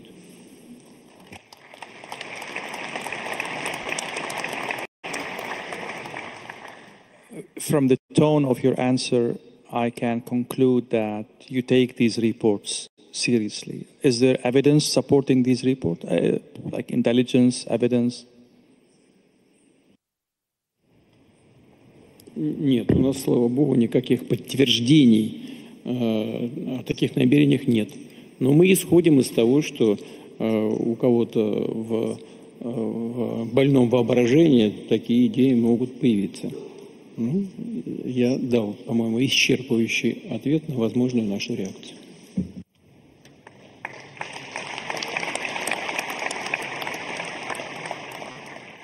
You absolutely did. We were talking about friendship a while ago, and the friends of Russia in this panel. I will start from South Africa, and then Bahrain, and then Indonesia, and if China would love to comment on that, the floor is open. Are you surprised that a friend of Russia, Iran, is under attack, and Russia did not step up to help that ally? This is at least one of the narratives in the media. Where is Russia in this conflict? As friends, are you surprised? Well, President Putin has already indicated that he has been in discussions with Israel, also in discussion with Iran on these matters, offered solutions. We think that's the correct way to do it. So we're not surprised. In fact, we support that approach that he is taking. South Africa, as one of the non-aligned countries, we always advocate for peaceful solutions of this conflict. Our president has already issued a statement in that regard that there should be negotiations, and that's really the route that we are going to pursue. Sheikh Nasser. Well, let me make it simple to you. I like making things nice and simple. To prove friendship, if I can make a Russian laugh right now, then I'm a good friend of Russia. I hear one over there that laughed, so that's more than enough. Mr. President, before I go back to you, Mr. Putin, on that question, please. Okay. My position is this, is the logical position, that each country is responsible and will defend its own national interest. So, being friends is being friends, trying to cooperate trying to help each other. But being friends does not mean that every country must give their national interest to another country's national interest. So it will be the decision of every country to defend and protect its national interest. That is my position. President Putin, you're taking some notes on that, and I would add one aspect, if you allow me. Мы все записываем, видите? У нас каждый шаг записан, каждый шаг. Am I in trouble? Вы с ними справитесь, а мы вам поможем даже. So, in Western media, there are reports saying the following, and I leave the opportunity for you to comment on that. Actually, the Iran war is a good thing for Russia. A, oil is up. B, the West has one more problem on its table to take care of. And 3, Ukraine is on the back burner. So all the news is on Iran rather than Ukraine. How do you comment on that? And what do you say for those who are saying that Russia is unreliable ally because it did not step up for Iran? Те, кто продвигают такие нарративы, как ненадежность России как союзника, провокаторы. Они провоцируют ситуацию. Но это им не поможет, они не добьются своих целей. Потому что, во-первых, каждый конфликт, он только внешне похож на другие конфликты. Но, как совершенно точно сказал в недавнем прошлом министр обороны и теоретик в известной степени вооруженных конфликтов, вооруженного противостояния, мой уважаемый коллега из Индонезии, а сегодня он президент этой страны. Мы, кстати, издали его книжку на русском языке о военном искусстве. Вот. Каждая страна несет собственную ответственность за то, что происходит у нее. А теперь, что касается надежности и ненадежности России как союзника, здесь уже говорили о том, что значит, мы должны проявлять определенную солидарность, так и есть. Но в каждом случае все-таки любые конфликты достаточно уникальные. Хочу обратить ваше внимание, что в Израиле проживает почти 2 миллиона человек, выходцев из бывшего Советского Союза и Российской Федерации. Это почти русскоговорящая страна сегодня. Вот. И мы, безусловно, всегда в новейшей российской истории учитываем этот фактор. Это первое. Второе. У нас традиционно сложились очень добрые, доверительные, дружеские и союзнические отношения с арабским и исламским миром. И в силу того, что у нас больше 15, где-то около 15% исламского населения, поэтому мы наблюдатели Организации исламского сотрудничества, понимаете, здесь это тоже такой фактор. Мы должны иметь в виду и это, и другое обстоятельство. У нас сложились определенные отношения дружеские с Ираном. Значит, во-первых, в этой связи мы всегда выполняем все наши обязательства. То же самое происходит на российско-иранском треке. Мы поддерживаем Иран в борьбе за его законные интересы, в том числе в борьбе за его интересы по мирному атому. И мы всегда занимали эту позицию. Принципиальная наша позиция в данном случае и в этом конфликте не поменялась. Кто говорит, что мы должны были бы сделать больше, что больше?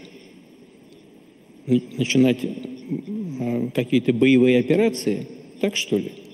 У нас и так идут боевые операции с теми, которых мы считаем противниками тех идей, которые мы защищаем, и тех, кто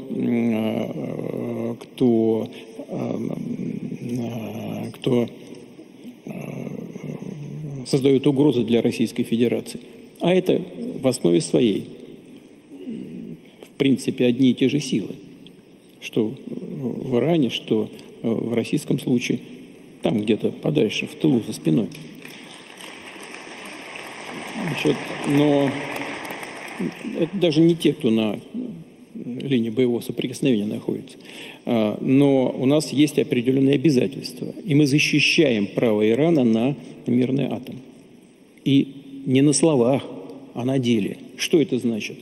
Мы, несмотря на всю сложность ситуации вокруг Ирана, построили атомный реактор в Иране, в Бушире. Мы заключили контракт на строительство еще 2 атомных реакторов. И мы, несмотря на всю сложность ситуации, несмотря на опасность определенную, мы продолжаем эту работу. Мы не эвакуируем наш персонал оттуда.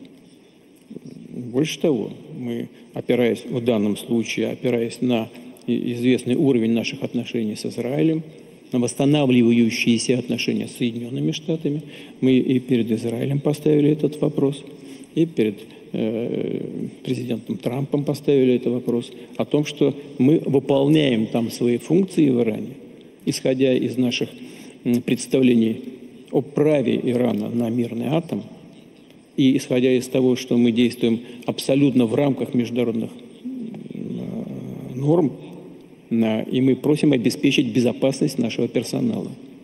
Хочу сказать, что премьер-министр Нетаньяху с этим согласился. И президент Трамп обещал поддержать наши законные требования. Разве это не поддержка Ирана? По-моему, прямая поддержка. Кроме того, что мы заняли определенную позицию в Организации Объединенных Наций. Но та позиция, которую мы занимаем, в том числе в рамках ООН, я в этом глубоко убежден, она соответствует как интересам Ирана, так и интересам государства Израиль.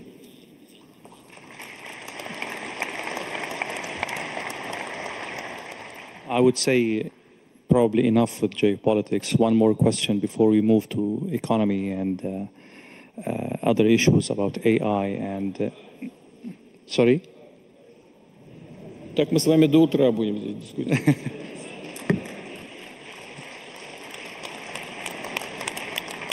The forum this year coincides with the 80th anniversary or commemoration of the Day of Victory, the World War II.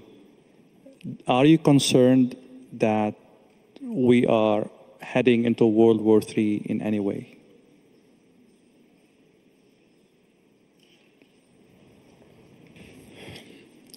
Беспокоит. Говорю без всякой иронии, без шуток. Конечно, очень много конфликтного потенциала, он растет. Ну и у нас под носом, нас это касается напрямую.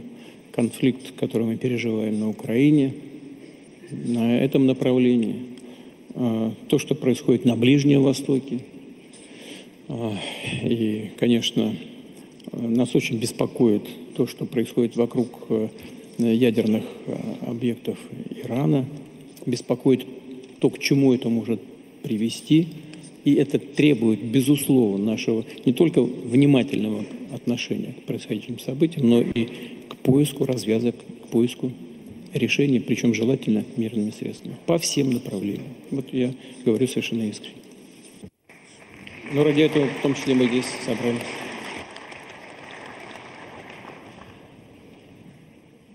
Vice Premier, back to you.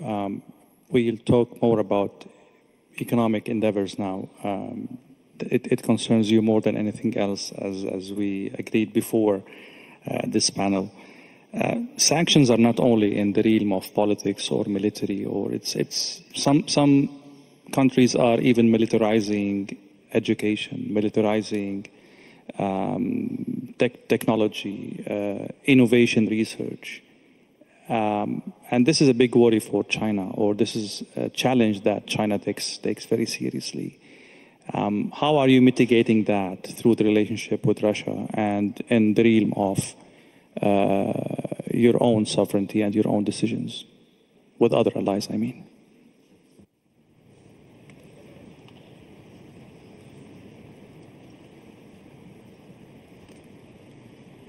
感谢您的提问。放眼这个世界，科技、教育对人类文明进步所发挥的作用是前所未有的。但是大家可以想一想，所有的这些文明进步，哪一项离得开不同的国家、不同的民族人民之间的相互的交流互鉴？所以科技的交流、教育的交流是推动人类文明进步的不可或缺的重要因素。正像您刚才所讲这段时间实际上也不是当前了，7、8年前就开始了。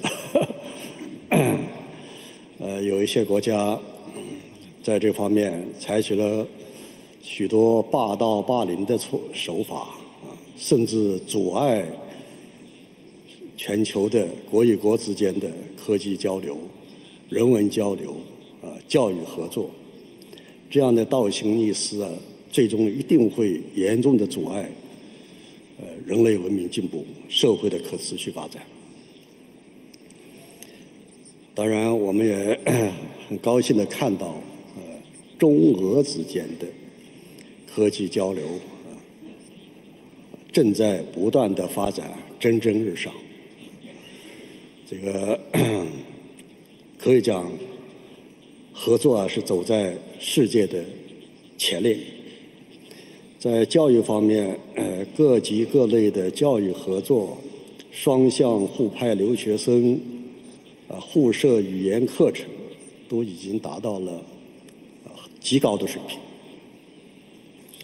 我们两国有800所大学，参与了共建15个种类的同类大学联盟。在科技方面，我们共同成立了基础科学的研究院，建设高水平的联合实验室，实施国际大科学项目，而且还推动两国的大科学装置相互开放，所以在这方面已经取得了非常好的成果。所以我相信这个世界离开了某些大国，绝对不存在活不下去的问题，也不存在发展不好的问题。不用操这个心，一定会发展得更好，一定会进步得更快。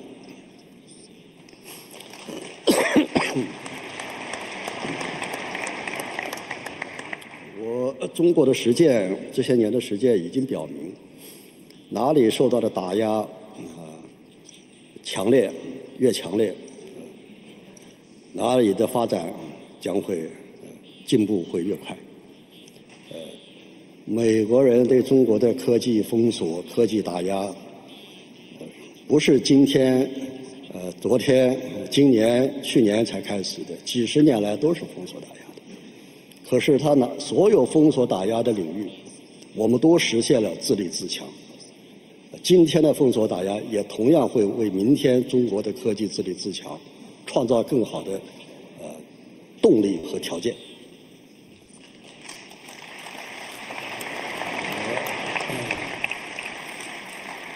今年的5月，习主席和普京总统举行会晤。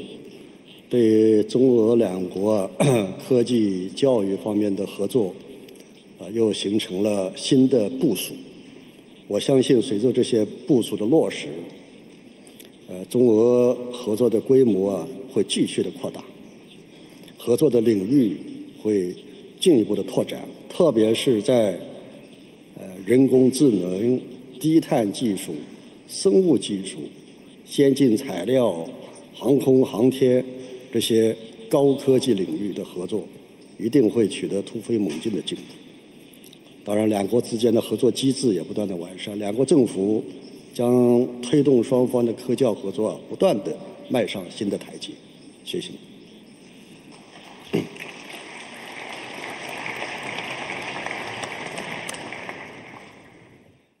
Mr. Putin, I listened very carefully to your speech, and you mentioned investments, but it wasn't that clear about foreign direct investments. Where does Russia stand on that? Where do you stand on that? Do you still care about foreign direct investments?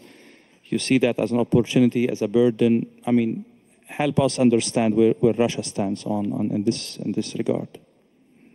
Мы вообще считаем, что частные инвестиции – это то, что нам нужно, и то, без чего вряд ли сможет развиваться эффективно российская экономика. И это в полной мере касается и иностранных инвестиций. Мы же наших инвесторов, которые раньше работали на протяжении достаточно длительного времени, мы из России не эвакуировали, никого отсюда не изгоняли. Многие инвесторы сами ушли с большими потерями, но наша политика в этом смысле не претерпела никаких изменений. Да, в принципе, инвестиционный потенциал у наших эконом-операторов достаточно большой, но, безусловно, мы приветствуем любые иностранные инвестиции. У нас сейчас инвестиции в основной капитал в первом квартале текущего года 8,7%. Я знаю, что здесь происходили на площадках форума дискуссии на этот счет по поводу того, что у нас есть известные проблемы, напряжения с высокой ключевой ставкой, связанные и инвестиции не сохранятся до конца года, но, тем не менее, Центральный банк исходит из того, что у нас кредитование реального сектора где-то сохранится на уровне 10-11% по результатам года. Посмотрим, как это будет. Мне бы очень хотелось, чтобы так оно на самом деле и было. Но иностранные инвестиции мы приветствуем, безусловно. И не только приветствуем, но и будем создавать всячески всеми возможными способами условия для того, чтобы наши партнеры чувствовали себя здесь комфортно. Ну вот у нас здесь наш друг из Бахрейна, вот по линии, скажем, Российского фонда прямых инвестиций, у них уже есть договоренности наладить конкретную работу. Первые шаги сделаны, они, может быть, не такие масштабные, там где-то на 15 миллиардов рублей, но вот с Арабскими Эмиратами у нас очень активная работа идет по линии суверенных фондов, с Саудовской Аравией, с другими странами, причем наши партнеры, наши друзья, они даже приняли решение, и не вчера, не сегодня, уже несколько лет назад, они доверяют своим российским партнерам и просто автоматически, хочу это подчеркнуть, автоматически соинвестируют в те проекты, в которые вкладывает Российский фонд прямых инвестиций, 10%. Сразу, не спрашивая даже, что там дальше будет. Это знак высокого доверия. Мы этим очень дорожим. И потом они вкладываются больше. Ну вот с господином Дмитрием поговорить, он нам назовет окончательные цифры. Речь идет о многих миллиардах долларов. Можно и через другие источники, через другие инструменты это использовать. У нас практически ведь нет ограничений для сфер приложения усилий и капиталов для наших иностранных партнеров. Это одно из ключевых направлений, как я полагаю, нашего сотрудничества. Having said that, there are two trends that I realized talking to Russian businessmen, either here or back in my country, UAE. There is kind of rejection of buyback. You know, when the war happened, there was some foreign investments that were bought by Russians, and now these might want to buy back their investments. Russia seems to be blocking that because new Russian entrepreneurs bought and invested these operations. The second trend that I realized is that people are a little bit worried about nationalization. There are some nationalization efforts taking place within Russia. I read about one of the airports being bought back or even taken by force of court from the Russian owners. So how do you see these two trends impacting the rebound of the Russian economy? Значит, национализация не может положительно влиять на рост российской экономики. Мы отдаем себе в этом отчет. Тот случай, о котором вы сказали, речь идет, насколько я понимаю, об аэропорте Домодедово в Москве. Так, простите за моветон, возня вокруг этого объекта идет уже давно. Не вчера возник этот спор между соответствующими структурами. Он идет много лет и в конце концов вылился в известное решение суда. И это ничего не имеет общего с национализацией. Национализация – это процесс, который прописан в законе. Мы этот закон, эти нормы не применяем. И, на мой взгляд, вообще, я уже говорил на встречах с бизнесом, речь о чем? О том, что в ходе приватизации, конечно, много было допущено несправедливости. Там за 1 рубль приватизировали то, что стоит, может быть, миллионы. Все это понятно, но и с точки зрения социальной справедливости это далеко были не лучшие решения. Но еще худшим решением будет сейчас начать это все назад забирать. Поэтому, на мой взгляд, нужно в конце концов выработать нормативную базу по срокам давности всех событий подобного рода и закрыть эту тему раз навсегда на всю оставшуюся жизнь. Поэтому вот то, что вы сказали, к деприватизации не имеет никакого отношения. Что касается возможного возвращения наших партнеров, так называемый байбек, здесь тоже есть определенные вещи, на которые мы должны обратить внимание. Первое, мы должны понять, кто и как у нас уходил, на каких основаниях. Если кто-то уходил по политическим соображениям, под давлением своих политических элит своих стран, то это значит ненадежные партнеры. Они поставили в трудное положение трудовые коллективы, которые могли оказаться на улице. Видимо, к этому и стремились. Но ничего не получилось, потому что российский бизнес переходил.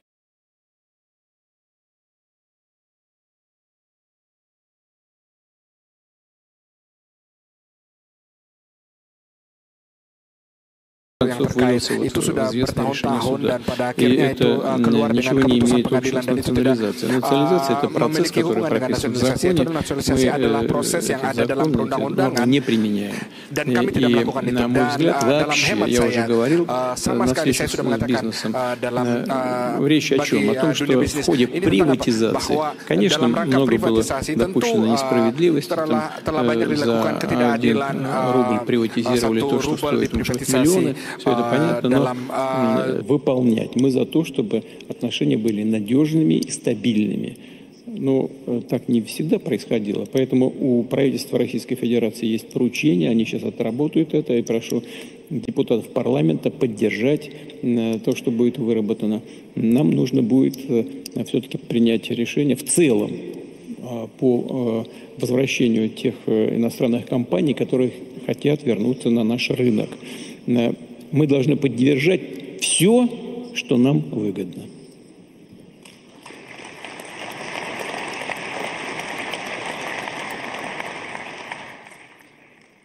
Mr. President, how your country is, let's say, taking advantage of the current economic situation in Russia.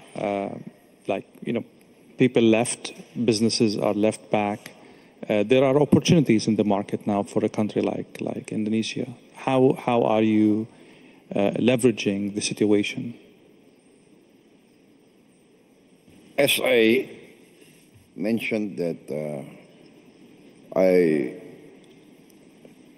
have had good relations with Russian business entities, business groups, but mostly I have to be very frank, they were interested and they are interested in coming into Indonesia. And because I think we have a lot of sectors that is still very, let us say, at the ground level, a lot of way to grow. And so basically it's mostly Russian groups that want to come to Indonesia. But before, our groups have joint ventures with Russian groups in commodities trading, oil and gas. So, and now we open our markets for Russian agricultural products. So, I think it's not that we're going to take advantage, but we are going to look for all opportunities, because we have also been given a very heavy dose of tariffs from everybody knows, right, from the American market. So we are forced now to look for new markets, Africa, Latin America, Eurasia. We are just concluded. We are in the process of concluding a free trade agreement with the Eurasian Union. So European Union, of course.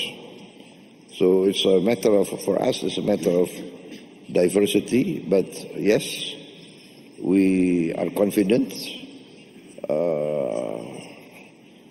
We have our strengths. We have our ability, and our relations also with China is very good and very strong. So it's not that we are optimistic, to say the least. Thank you.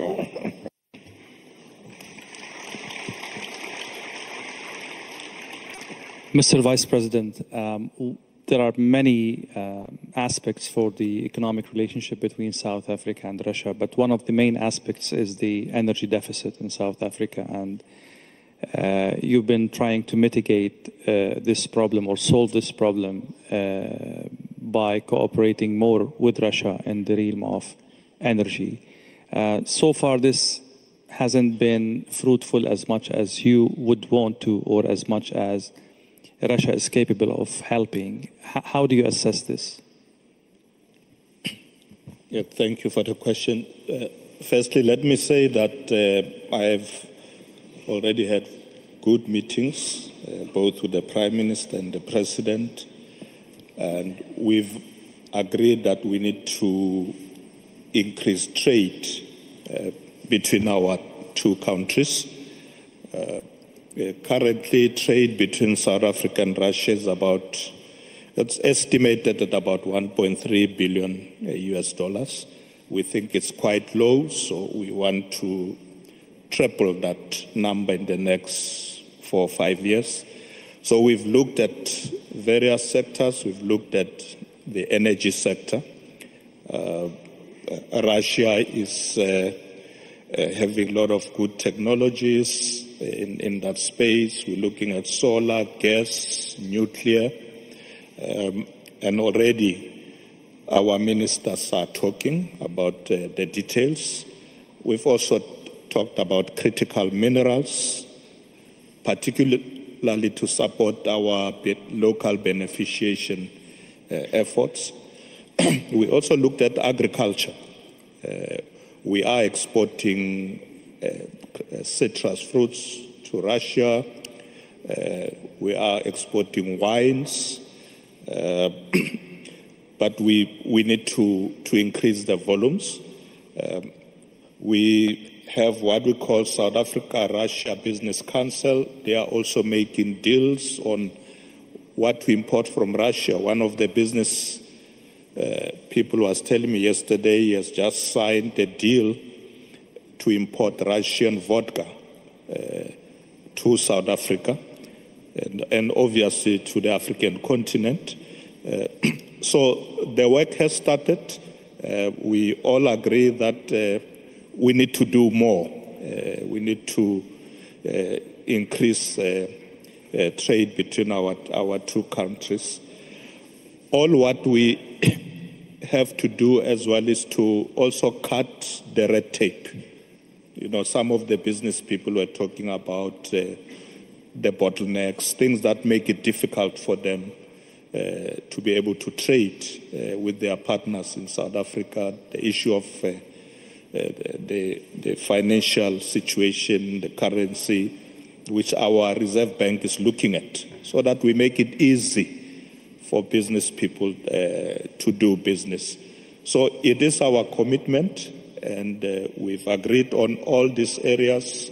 And as we speak, the ministers are already working on the details, including issues like water as well. They are also dealing with that, infrastructure, issues of railways, locomotives, signaling. Really, a lot of work is now happening. We're going to see trade increasing between South Africa and Russia. We have started. Thank you.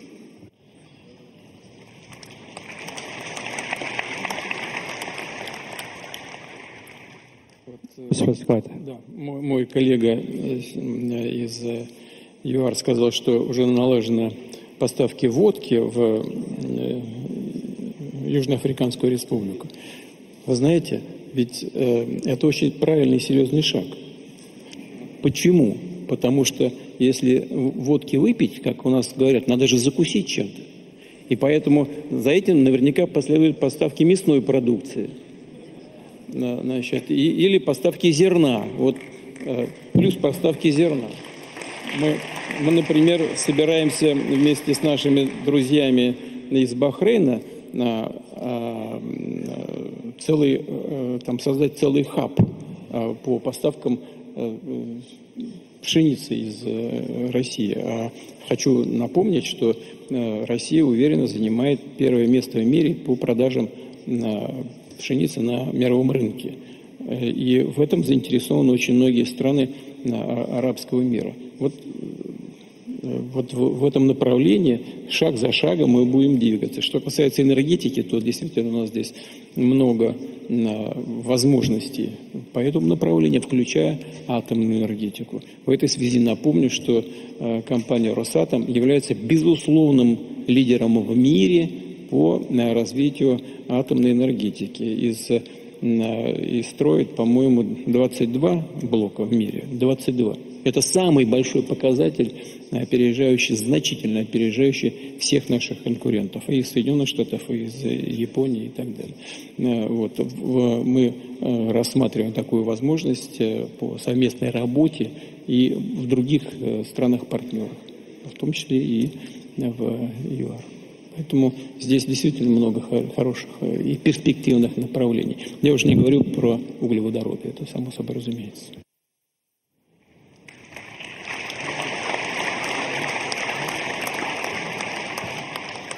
There is no doubt that more vodka will help the world to put the mood in a better condition. Mr. President, во всяком случае, будет веселее жить, это уж точно.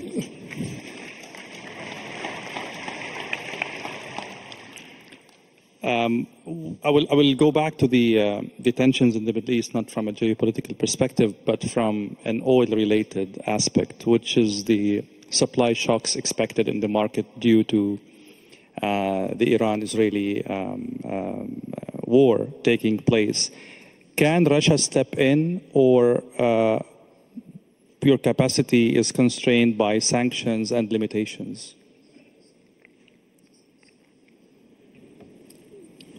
Я уже говорил о том, что мы делаем. Что вы имеете в виду? Что значит вмешаться? Can you step in? I mean, to mitigate the supply shock in the market due to the events in the Middle East? Can Russia do something about that if this happens? Да, конечно. Ну, во-первых, дело не в нас. Дело в том, что мы очень строго выполняем, дело не только в нас, мы очень строго выполняем все наши договоренности в рамках работы с нашими друзьями и партнерами по линии ОПЕК+. эти страны сознательно ограничивают добычу и поставки энергоносителей на мировой рынок.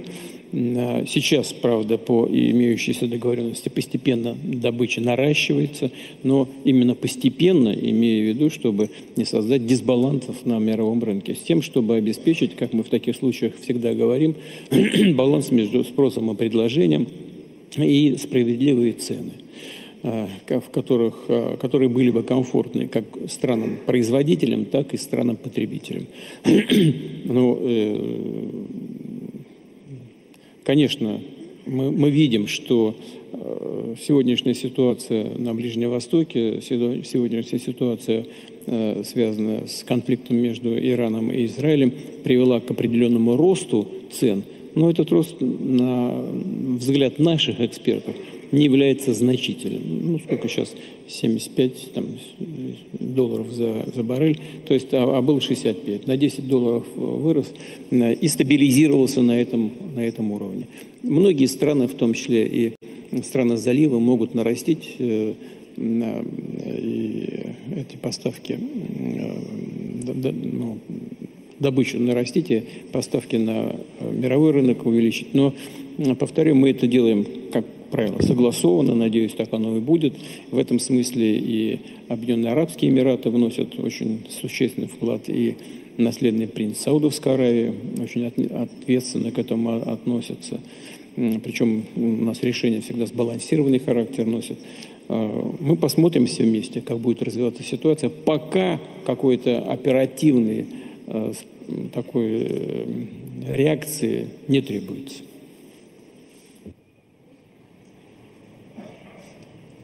The latest sanctions on Russia aimed at the so-called shadow fleet, how this will impact the supply to Asia and other places in Africa, how it will impact Russia, how it will impact your friends as well.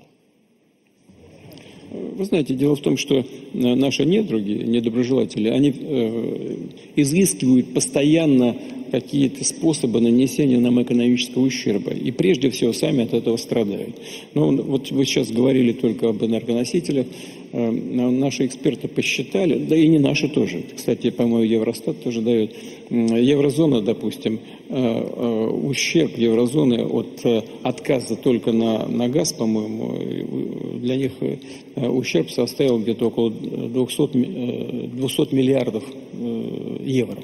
200 миллиардов евро они потеряли. Общий подъем цен происходит. Что касается теневого флота и так далее, вот наш китайский друг очень точно, на мой взгляд, сформулировал. Очень точно. Вот туда, куда кто-то пытается нанести какие-то удары, так, там мы становимся в конечном счете сильнее. Почему? Потому что мы всегда находим ответ и решение. Мы всегда находим ответ и решение. Вот говорили о тарифной политике, да? Но торговлю между США и Китаем приходится 20% мировой торговли. Ну, конечно, в современных условиях, когда задолженность, закредитованность растет, во всей мировой экономике 300% эта задолженность уже достигает. Конечно, все это сказывается на всех. И попытки нанести нам какой-то ущерб и урон, в том числе по так называемому теневому флоту, они тоже приведут к общим проблемам и прежде всего для тех, кто пытается нам, извините, нагадить. Потому что это скажется в конечном итоге на мировых ценах и отразится на тех странах, повторяю, которые пытаются это сделать. Потому что они потребители основные. Вот и все, к чему он придет. А мы рынки сбыта найдем.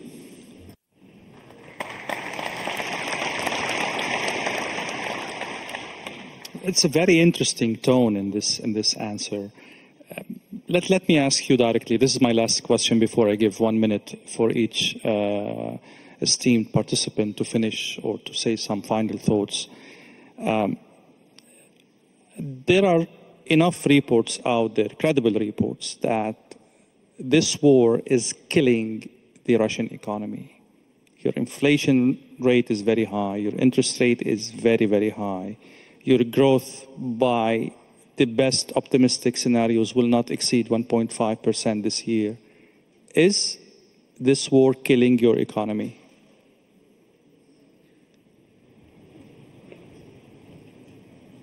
Во-первых, долг не растет.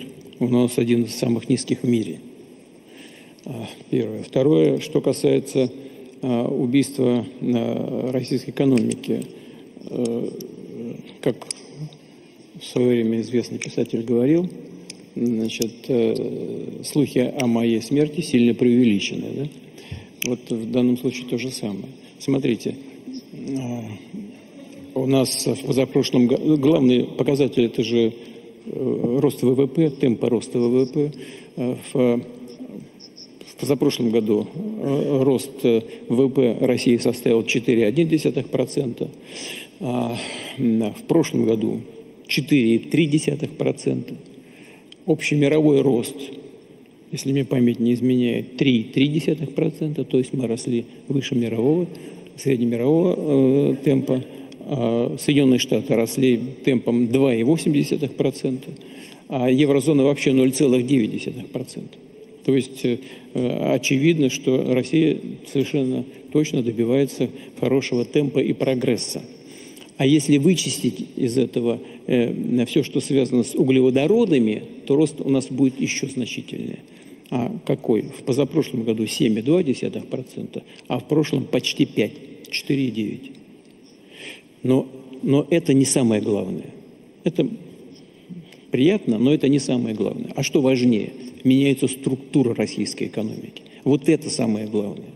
И в структуре роста ВВП 43 с лишним процента – это не нефтегазовая отрасль. И даже не оборонная. Вот у нас значительная часть роста сосредоточена в основном промышленном секторе, даже не связанном напрямую с оборонкой. Я говорил это в своем выступлении. Вы знаете, что нас не может не радовать? Вот я считаю, что это вообще ключевая вещь. Мы все время говорим об импортозамещении. И действительно выделяли солидные финансовые ресурсы на то, чтобы замещать те продукты, которые с нашего рынка ушли в силу и санкций, и ухода некоторых западных компаний. Вот в настоящий момент происходит очень позитивный момент, который заключается в том, что у нас все больше и больше появляется продуктов, основанных на собственных решениях, собственной платформе, связанной с развитием науки и высоких технологий. Вот это объем этого продукта постоянно увеличивается. И это говорит об изменении структуры российской экономики. Это одна из наших ключевых целей и задач. Вот промышленность растет еще большими темпами, чем ВВП страны. И в прошлом году, по-моему, это рост был где-то в районе 7%, 7,2% промышленность. Сейчас в первом квартале текущего года тоже уже, по-моему, 1,6, 1,9%. Рост продолжается. Все это происходит на фоне достаточно низкой безработицы. Она у нас на историческом минимуме находится, 2,3%. Да, конечно, платой за вот такой резкий рост экономики, для нас это достаточно быстрые темпы, стала инфляция. Но Центральный банк и правительство предпринимают необходимые усилия, в том числе это касается ключевой ставки высокой. Вы наверняка были свидетелем дискуссий, которые идут и в правительстве, и между правительством и Центральным банком. Да, конечно, простых решений здесь нет, но в целом нам удается справляться и с этой проблемой. Ведь, смотрите, все-таки уже однозначная цифра инфляции, уже сколько наш? Да, 9,6, по-моему, вот, Илья Раскопзадна кивнет где-то головой, где-то 9,6, да?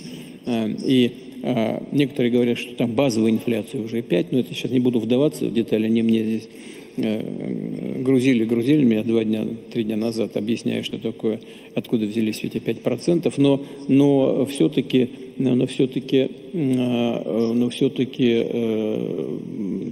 Банк России считает, что где-то по году мы выходим уже на 7-8. Я думаю, что это будет 7%. Надеюсь на это. Но соответствующим образом это значит, что меры, которые предпринимаются финансовыми властями России, они дают положительный результат. Есть вопросы, их много, которые мы должны решать. Вот руководитель Сбербанка улыбается, головой кивает, а ему чего не улыбаться? У него маржа 5,7%. А в западных основных финансовых институтах 3,7 максимум, понимаете? Это что же результат? Да, и в банковском секторе там есть на что нужно обратить особое внимание. Но в целом у нас ситуация устойчивая, надежная. Рассчитываю на то, что так оно и будет оставаться.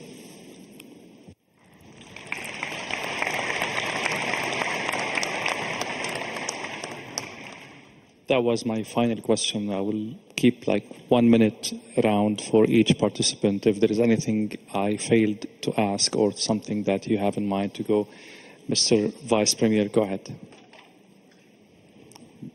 Mr. Vice.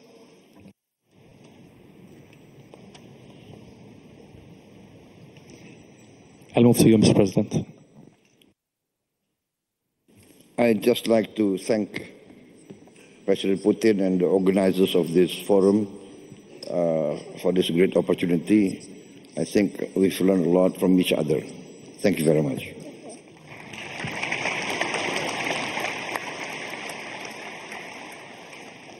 I would join my voice to you, Mr. President, and I would like to thank His Excellency Mr.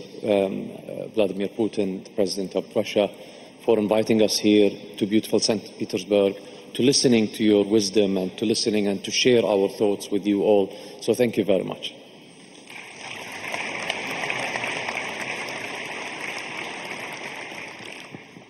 I also want to thank President Putin for this invitation for us to participate at this important forum. It is my first time in this beautiful city of St. Petersburg, and we've learned a lot from the other leaders, and we consider Russia and President Putin as our friend and ally, and we are looking forward to continue working with President Putin and the people of Russia. So I'm looking forward to coming back to St. Petersburg. Mr. President, I haven't had time to see this beautiful city. Maybe tomorrow I might have some time to go around, but I'm looking forward to coming back next year. Spasiba.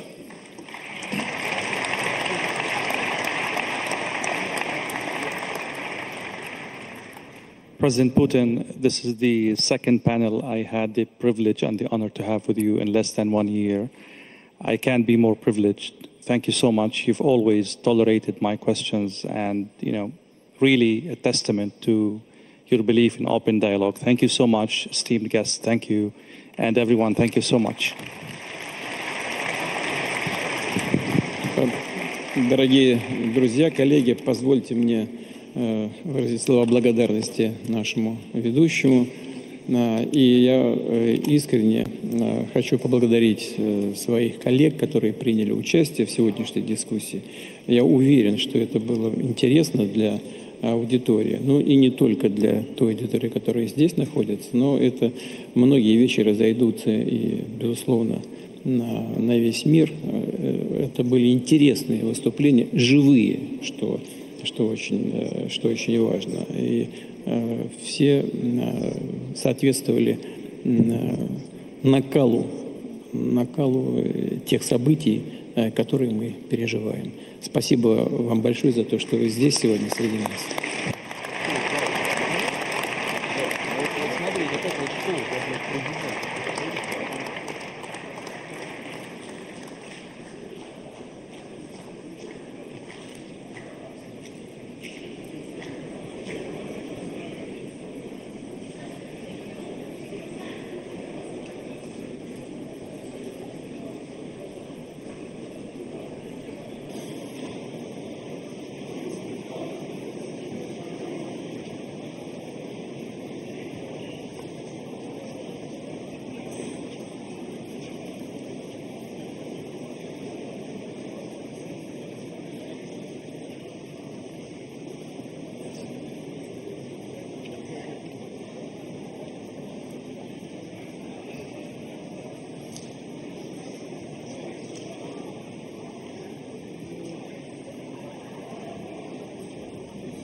karunia yang diberikan oleh Yang Maha Kuasa kepada kita sungguh sangat besar dan sungguh sangat beragam. Namun tengah segala karunia tersebut, kita pun harus berani untuk menjadi bangsa yang berani, bangsa yang tidak takut tantangan, bangsa yang tidak takut rintangan, bangsa yang tidak takut ancaman.